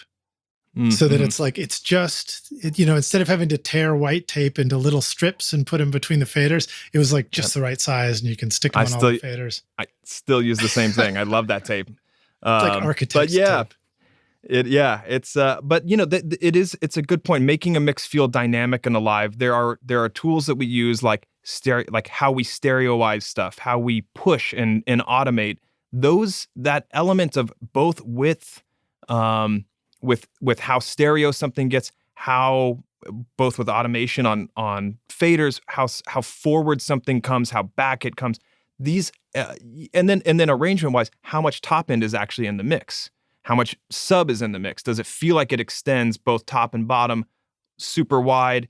Are there elements of this big ball of sound that are moving and undulating? And can you do it in a way that works within the rhythm of the song or is in the spirit of the piece that makes the whole mix feel alive? That is what gets me excited, and figuring out, like, cracking the code on how to do that. That's the thing that, that's like the secret to mix. I mean, obviously you have to have, there's basic stuff of vocal needs to be, sound good or sound bad in the way that you're intending it to sound bad, whatever it is, if it's distorted or fucked up. But there's basic stuff to a mix, but the movement and the excitement and of adding energy, and kind of building the song and shrinking it back down for the second verse, that's all the stuff that it feels like dramatic, and it feels like the mix is alive and the music is alive, and that's like the secret of the mix. And that's when I send stuff back to people and they go, oh my God, it feels like the chorus just explodes. And you're like, well, yeah, I took all the top end out for the verse, or we just pulled all the cymbals like way down, or thinned out the bass, the classic move of like kind of sneaking the bass down a little bit before the chorus hits. And it just feels like, it's only coming back in where it was before, but because you've starved it a little bit, it feels like a delivery. Oh, that's cool. I love all of those little tricks to make your brain feel like the mix is moving and alive. I want the mix to feel like a kind of like a living, breathing organism. Now, I will say, if you're making like a delicate singer-songwriter record, it's lyric focused. It's about, the imagery of the lyric. It's there are times to not get super wild and wiggy. I'm not gonna, like, that wouldn't make sense on like a really personal singer-songwriter record. I mean, maybe it does in a subtle way, kind of in the background. There's ways to apply that, yeah. But this is generally something that I'd say is part of music that's. If you think about C changes, Beck, do you think of that as a personal singer-songwriter, or more of that's sort of in between? It's band and all kinds of sounds, but it's also personal songwriter. It is, and there's moments where they let the starkness of the arrangement exist in a world where you are focused on lyrics and song. And then there's the giant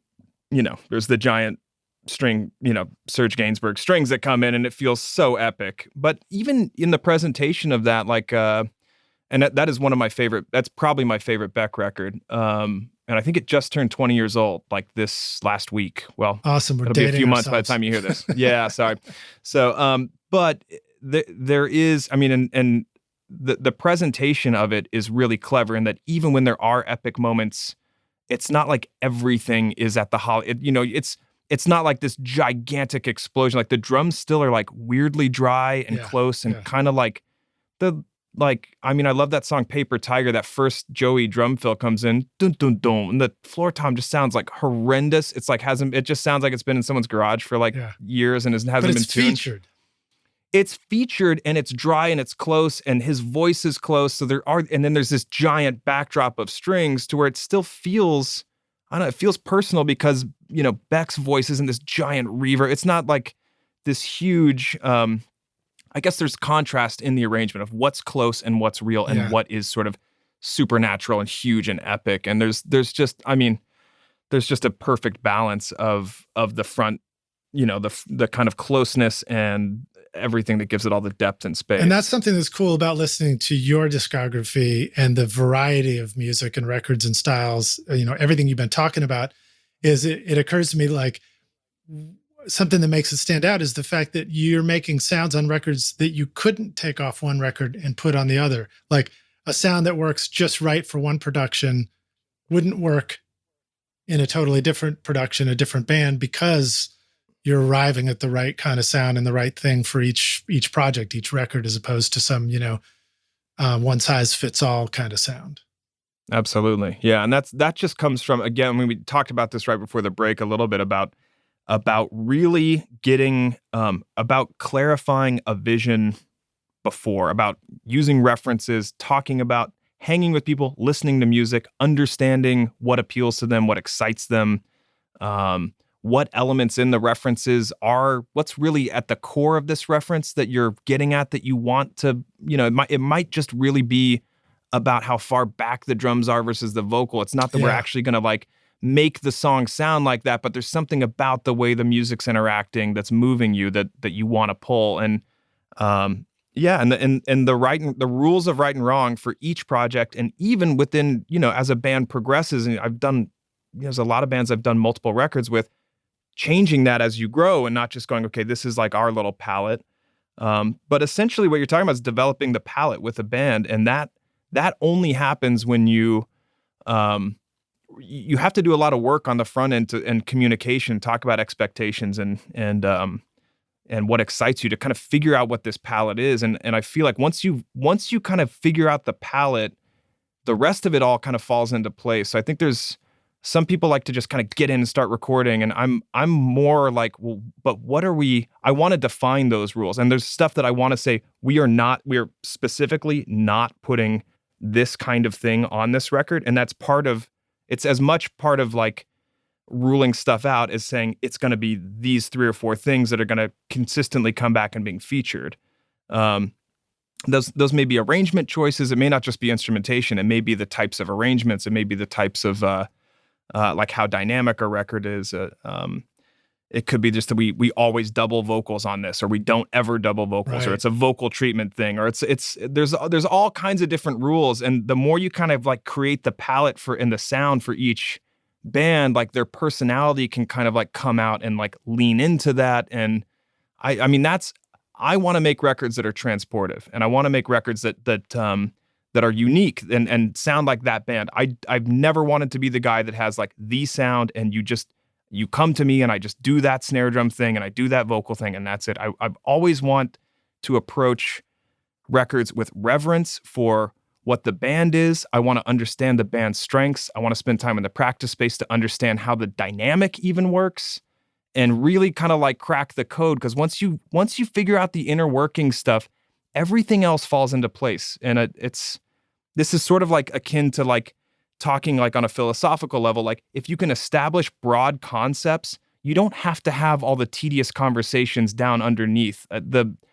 overall directional stuff is sort of like established. And I mean, it takes time to do that, but I think that is basically the secret to kind of serving the music and making each band and each project sound like them, and giving kind of lifting up their personality and kind of making each thing unique.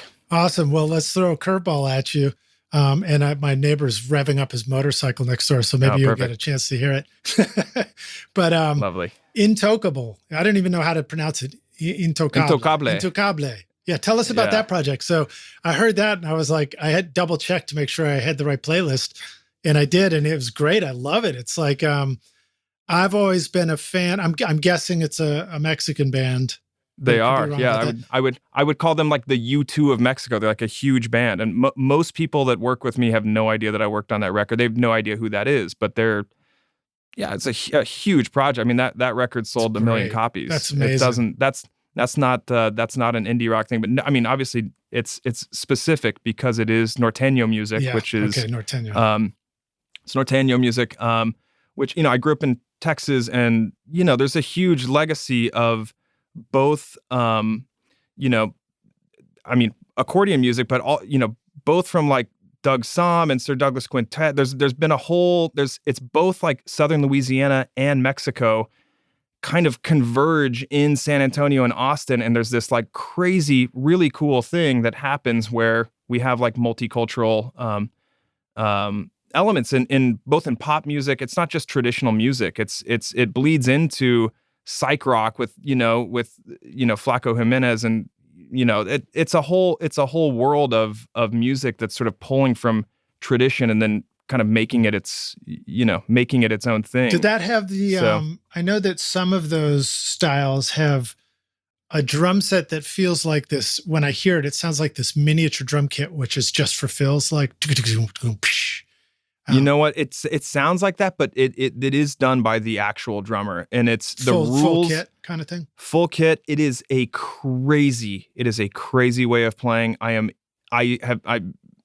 It does not make sense to my brain. 2/4, 4/4, forget it. Fills start on the 1, they start on the 2.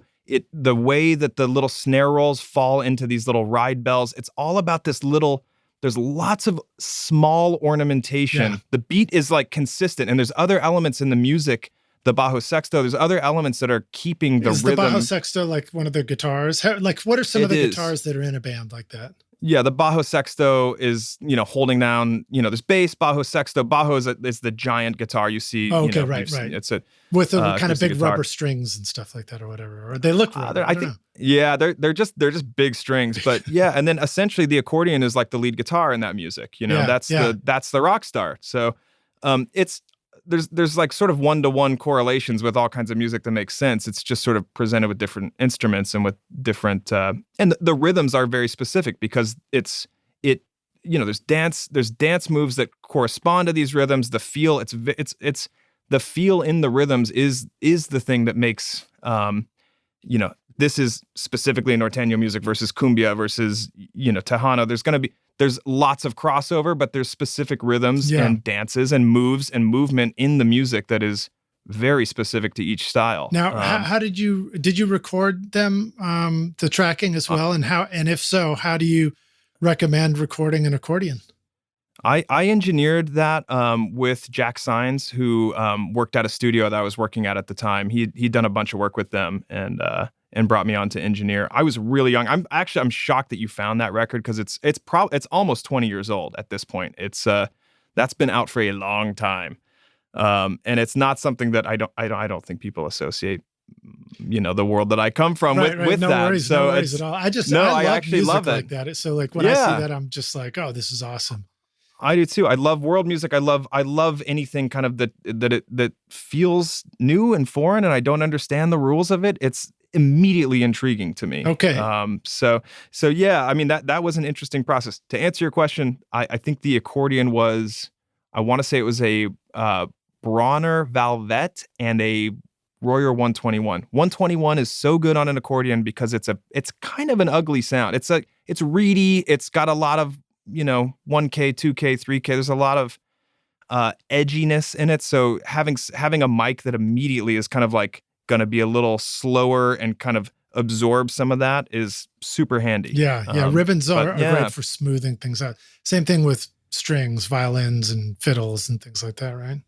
Yeah, it is. Although, I do think ribbons have this like reputation of being like, oh, they're like the smooth thing. And they are on the top end, but ribbons are also kind of nasty. There's always a little nastiness in a ribbon, and no one talks about that. They just have the big smooth ribbon. Of 4038, like a Cole's, it's not that, I mean, it's sloped off on the top end, but it's got like, it can honk like the mids at times. Yeah, it has like teeth to it also. So it's, you mentioned the 160s earlier. Those are really mid-focused ribbons. Great for electric guitars, but ribbons have like a little, there's some talons and some teeth on a ribbon too. So.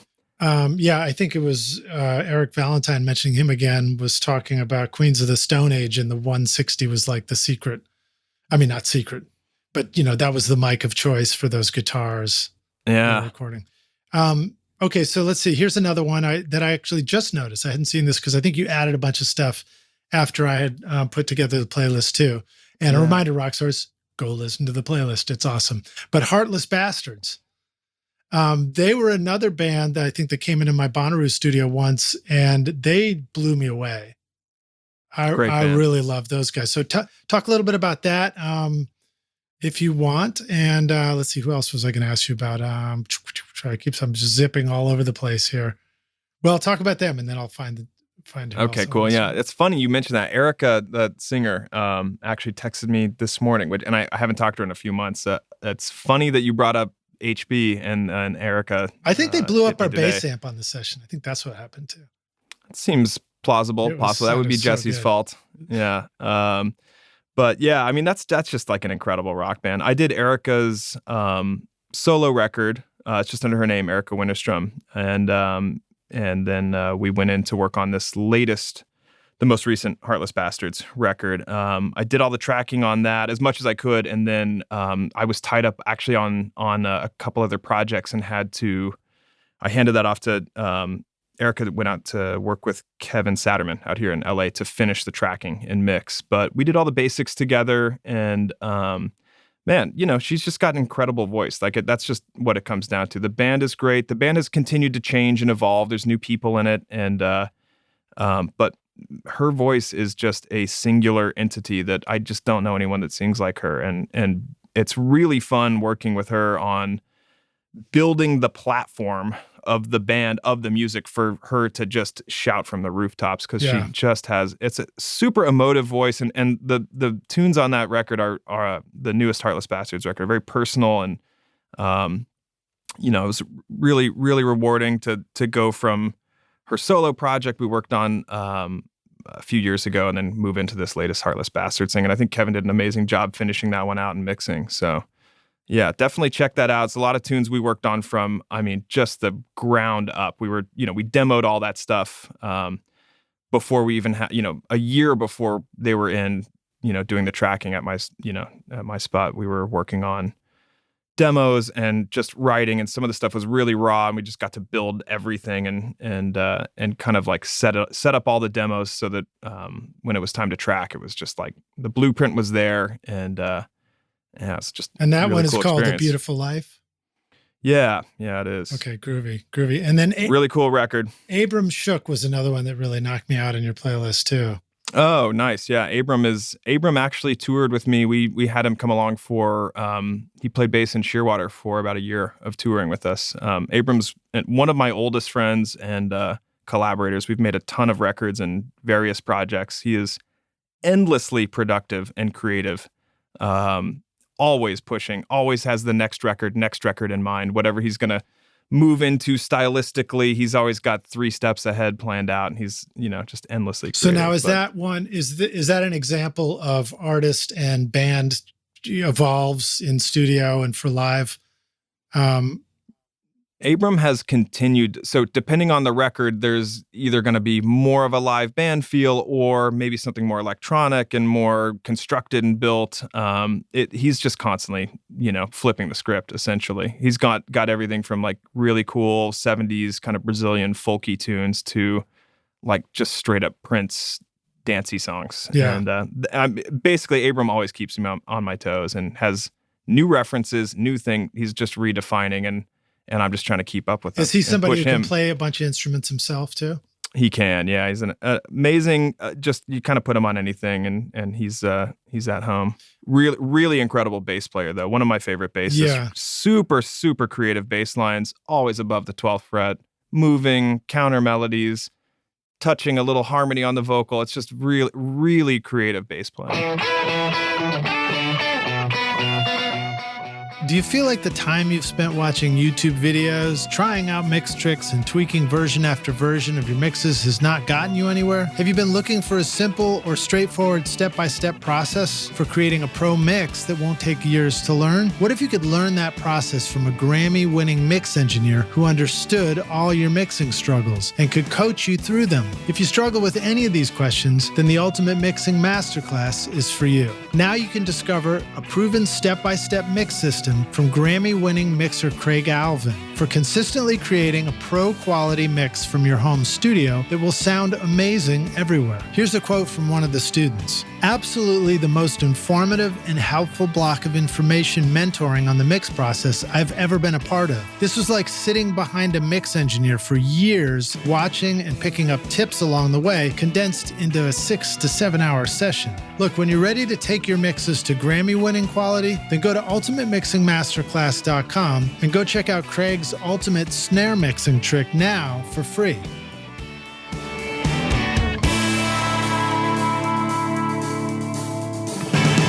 It was either that or Shearwater, but I'll say maybe it was Abram, where some of the drum parts sounded very small diaphragm to me, looking down at the drum kit. And I remember even seeing that in some of the pictures at of your studio.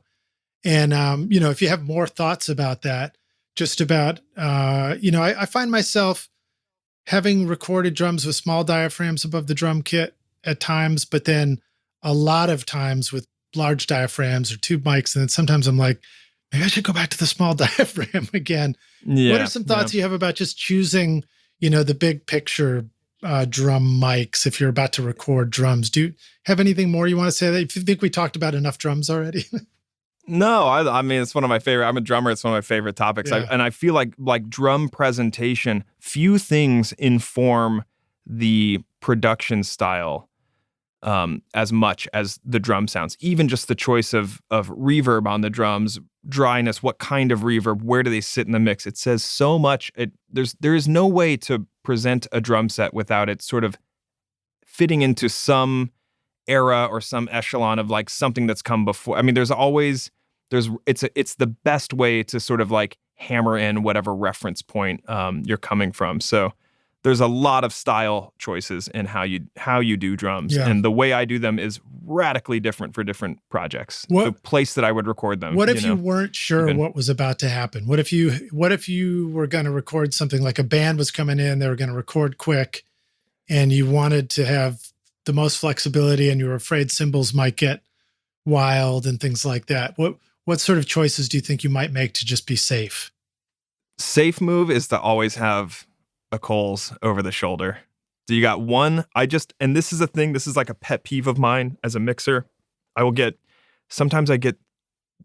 like 22 drum mics. I'm like, there is not one mic that just has the kit. Everything is multi-mic, top, bottom, 6 pairs of stereo rooms. You can't find one thing that just sounds like you're standing next to the drum set. That drives me absolutely insane, because you're then tasked with this job of like sort of reconstructing this false reality of a thing that happened without ever having like one aspect of it that feels like real, that feels like just air in the room and you're sitting next to the drum kit. I always want to be able to just push one fader up and be like, that's more or less like what the drums sound like. So what is that? What does the Coles over the shoulder look like? Can you describe that for us? Yeah, I generally have it like kind of over the floor tom side, kind of looking, maybe 45 degrees down, like at the heart of the kit. Sometimes it's overhead. It's like actually in the center of the kit looking down. But Coles is so good about just not hearing cymbals. It just doesn't listen to them. You can really get the tone. It's a fat mic. It's got a sloped off top end, but it still has that little daggery, just a little bit of bite to it that we were talking about. So there's still some crispness and attack, but I just love the Coles on a kit because it's also very malleable. You can do so much with it. They sound great if you open the top end up. You can compress the like living shit out of them. You can distort them. I just feel like they're very amenable to shaping. It's cool to have the small diaphragm stereo thing. Very rare that I pull that up and I'm like, that sounds so nice. That's just for like stereo information and detail. Mm-hmm. I'm not generally like capturing the sound of the kit with the overheads. I mean, I know different people work different ways. Sometimes I'm doing like a 3 mic thing. If it's something I'm playing on and we're maybe writing a song in the studio and we're working on something, I might keep it more simple and go kick, snare, just mono Coles, and maybe a floor tom, maybe 4 mics. And I feel like that can do so much. I'm more prone to keeping it simple and having a more accurate, if possible, if it fits the production, having fewer mics up, but really placing them right where the phase relationship's great and it's getting the tone of the drums across, rather than the multi-mic phase smorgasbord of good luck building a drum sound out of all 22 of these. Who knows how I had this on the console? Yeah. Like maybe you can figure out something that works out of all of this. It's like a lazy engineer way of going, well, I gave you all the options so you can pick it. And I'm like, yeah, but you didn't actually make any choices, which means that it's all on the back end to construct the vibe and the sound and the tone and like figure out where these are actually placed. I would way rather have fewer options than someone commit really hard to something and go, this is it. And maybe I'm struggling with some, maybe I have to mix some samples in or whatever, but at least someone made a choice and committed to a sound and then built everything else around it reacting to that, instead of this sort of blasé, like, there's a room mic and a close mic on everything, figure out where it all fits in a mix. Yeah. And you're just like, none of it fits anywhere because no one made any choices. Can you imagine if somebody delivered your record and they say, well, we didn't commit to any song. We gave you all the options for all possible songs. Oh, God, I know. We just recorded every single chord so you can just put it together. It's just like, I don't know. I mean, just make a choice. It's okay. Yeah. I don't know. That's my default is is give me like one solid kit mic that I might molt, and like I'll take that Coles and put it on 4 different tracks and do 4 different things with it and mix and blend little different elements, and you can get so much out of it. Yeah. Okay. So I'm going to picture that one more time. So the Coles 4038, the one that looks like a bedpan, Rockstars. That's the one. It's over your, if you're a righty drummer, it's about right shoulder height, looking over the floor tom down towards kind of the beater of the kick drum and the snare. Kick, snare, floor, just get the whole thing. Yeah. And not too high up. I'm not trying to get all the cymbals out of it. I'm usually, I mean, every mic on a drum set is also a cymbal mic. Right. You know? Right. I'm really trying to get the core of the tone of the drums. I mean, I also like doing the kind of heart mic, the like in over the kick and just kind of at the snare, and just, I mean, that's a really cool way to just add attack, and you can do a lot of things with distorting and compressing those. Yeah. So when I think about that center mic, I think about that, distortion, compression, you're hearing like, the punch, and the close mics too give you that of the kick and the snare. But then this over the shoulder one is more about the rock and roll kit, where it's like the whole kit's speaking and toms are coming. It's like a little out. Schmear for the whole thing to kind of like, and get a little air. Cause if you're just like kick, snare, rack, floor, close mics, they almost start sounding like samples. There's just getting a little further away, just gives you a little bit of the air moving in the room that makes it feel like an actual, like you feel a little more energy. You feel the wind before the stick. There's kind of like a more energetic thing happening there. Okay. Awesome. All right. Well, dude, we are coming up on the end here. What question have I not asked you about that you'd like to wish I had asked? Oh God. Anything? I don't know. I could talk all day. I mean, I don't know. It's so many cool things. We never even talked about the local natives. We didn't talk about, there's just, again, Rockstars, just go check out all these records in the playlist because they're awesome. Let me cut to some of our closing questions. See if you had any thoughts about those. Okay, cool. What do you here? This is a quick one. What was some of the best advice you remember receiving about making records or in the studio? Anything come to mind right away? I think one of the things that I learned from doing all the Day Trotter sessions, which are like live mix, live to 2-track, live, 2 hours, you got a band in and out. That taught me basically just how to keep a session moving. And I think that's an important thing that can't really be taught in school stuff where they're teaching you techniques or whatever, is like the flow of a session and getting the most out of people and trying to keep the thing moving and avoiding the pitfalls that just go into like those multi-hour rabbit holes. Trying to keep a session productive and engaging for everybody and moving is so much of it. Yeah. That's like a huge part. And part of that is, sometimes I'm like, hey, let's all like put phones in the other room. Let's like just all stay in this, and then we'll have like a phone break. But I mean, that's a constant thing we're battling now. When I started, there weren't phones, and now there are phones. It is a different experience. But I'm with you, and I think of tracking sessions like that too, where it's like it's this flow, and then there's this peak where the performance just happens. And you just wanted everything, you wanted to have all your levels and everything set, and you hit record and you captured it right at that moment. It's like everything lines up for that one moment. Yeah. I think that's a big one. I mean, I think, trying to sort of like, trying to create a situation where that is the case. In my studio, we leave everything mic'd up. There's always mics on the piano, the vibraphone, every synth is plugged in through submixers. It just, trying to keep the flow going, the creative juices going, and keep it exciting. Maybe kind of like creating some potential happy accidents by like knowing that patch 15 on the Juno is like this band is gonna like love that sound. I'm like, I'm just gonna leave that up over here. Or I'm gonna leave this little chain of like some warbly detuney thing just like patch. So the first time they touch this synth, it sounds super cool. Just leaving the little inspiring things, kind of little Easter eggs around the studio so people feel like they're in a creative place. I don't like working in the fancy studio with the Neve console and the giant empty room. I would way rather have a place full of instruments and weird stuff and just pull stuff off the shelf or whatever it is and just keep it exciting, because it should be fun. It's music. This is for fun. It really is. There's no such thing as a music emergency. Software synths. How do you often use software synths too, or you mostly find the hardware is the place to be? I am not a big soft synth guy, but I know people do amazing work with them. I know you mentioned Bayonne, who I'm actually about to start a mix for right after we get off of this. Roger uses a ton of soft synths, and it sounds great, and he knows how to use them and dial them in. I'm like an old school guy, and I've got a giant collection of actual hardware synths, so I'm more comfortable using those because I know how to dial it in quicker. But just it's whatever you're fast at. It's whatever you're good at, and it's whatever you're fast at. Yeah. It's whatever. It's all.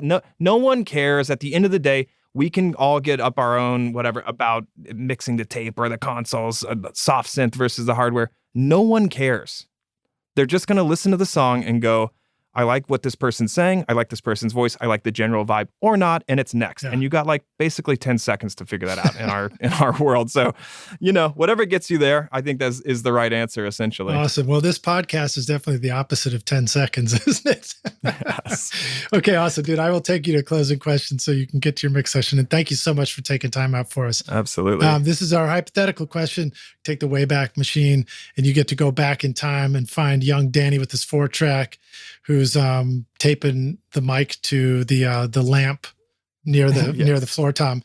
And you say, listen, I've come back to give you this one bit of advice. Here's the single most important thing you need to know to be a rock star of the studio yourself one day.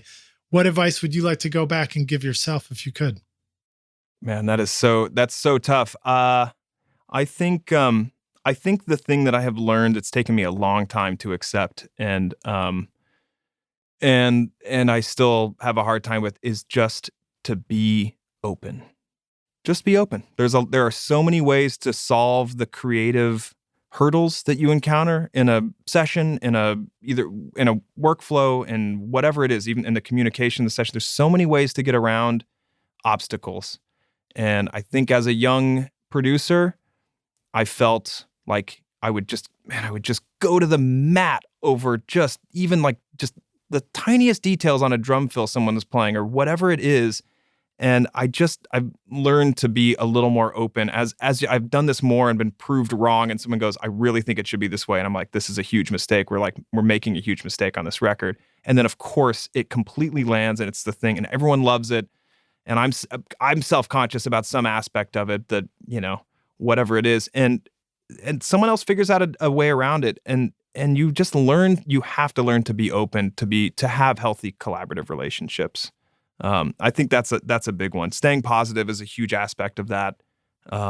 Taking care of your mental health so that you can be the best you in a session, so that you can stay positive and keep, being you and being the best version of you so that you are a good collaborator. It's a tough thing. We are multiple artists painting on the same canvas, and it's all about the collaboration and how we intersect and how we treat each other and allow space for each other. But I think a big part of it is just staying open and trying to stay positive and being up for trying stuff. Just let whatever that unyielding thing, we're not even going to try that. We're going to do my idea. It's like an ego it's like a thing. And there's just not one right answer. There's so many ways to get around problems. And the more you stay open to other people, kind of solving it, the more tools you have in your toolkit for some other session and figuring out another way around that issue. So, yeah. And I guess that reminder that the more records we do where other people solve things, ultimately people recognize that we did those records. So our ego is still stroked in the end.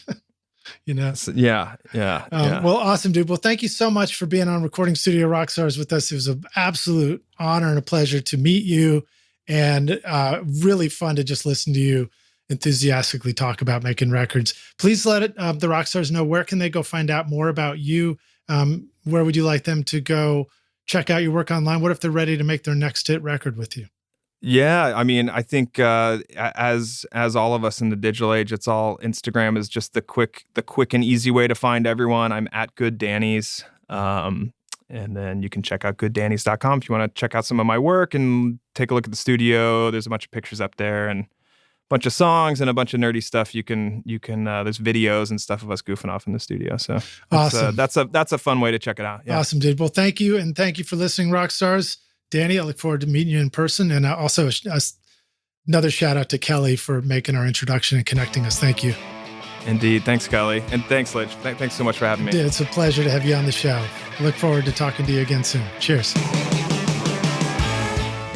Thanks so much for listening to Recording Studio Rockstars. If you enjoyed the show and want to help make it better, then please share this episode with your friends on social media and leave a rating and review on iTunes to help the podcast reach more rock stars like yourself. You can click directly over to iTunes or go to rsrockstars.com/review for an easy explanation. And remember to hit the subscribe button to keep up with weekly episodes. And if you're ready to make your best record ever now, then head over to Recording Studio Rockstars Academy, where you can start with my free course at mixmasterbundle.com. And if you want more free content from Recording Studio Rockstars, all you have to do is go to rsrockstars.com/email. Again, that's rsrockstars.com/email to enter your name and email, and I'll keep you in the loop with articles, videos, podcast updates, and even free gear giveaways for your studio. Just look for the link in the show notes below. Thanks so much for listening, and thanks for being a rock star. I'm Lidge Shaw, and this is Recording Studio Rockstars. Now, go make great music.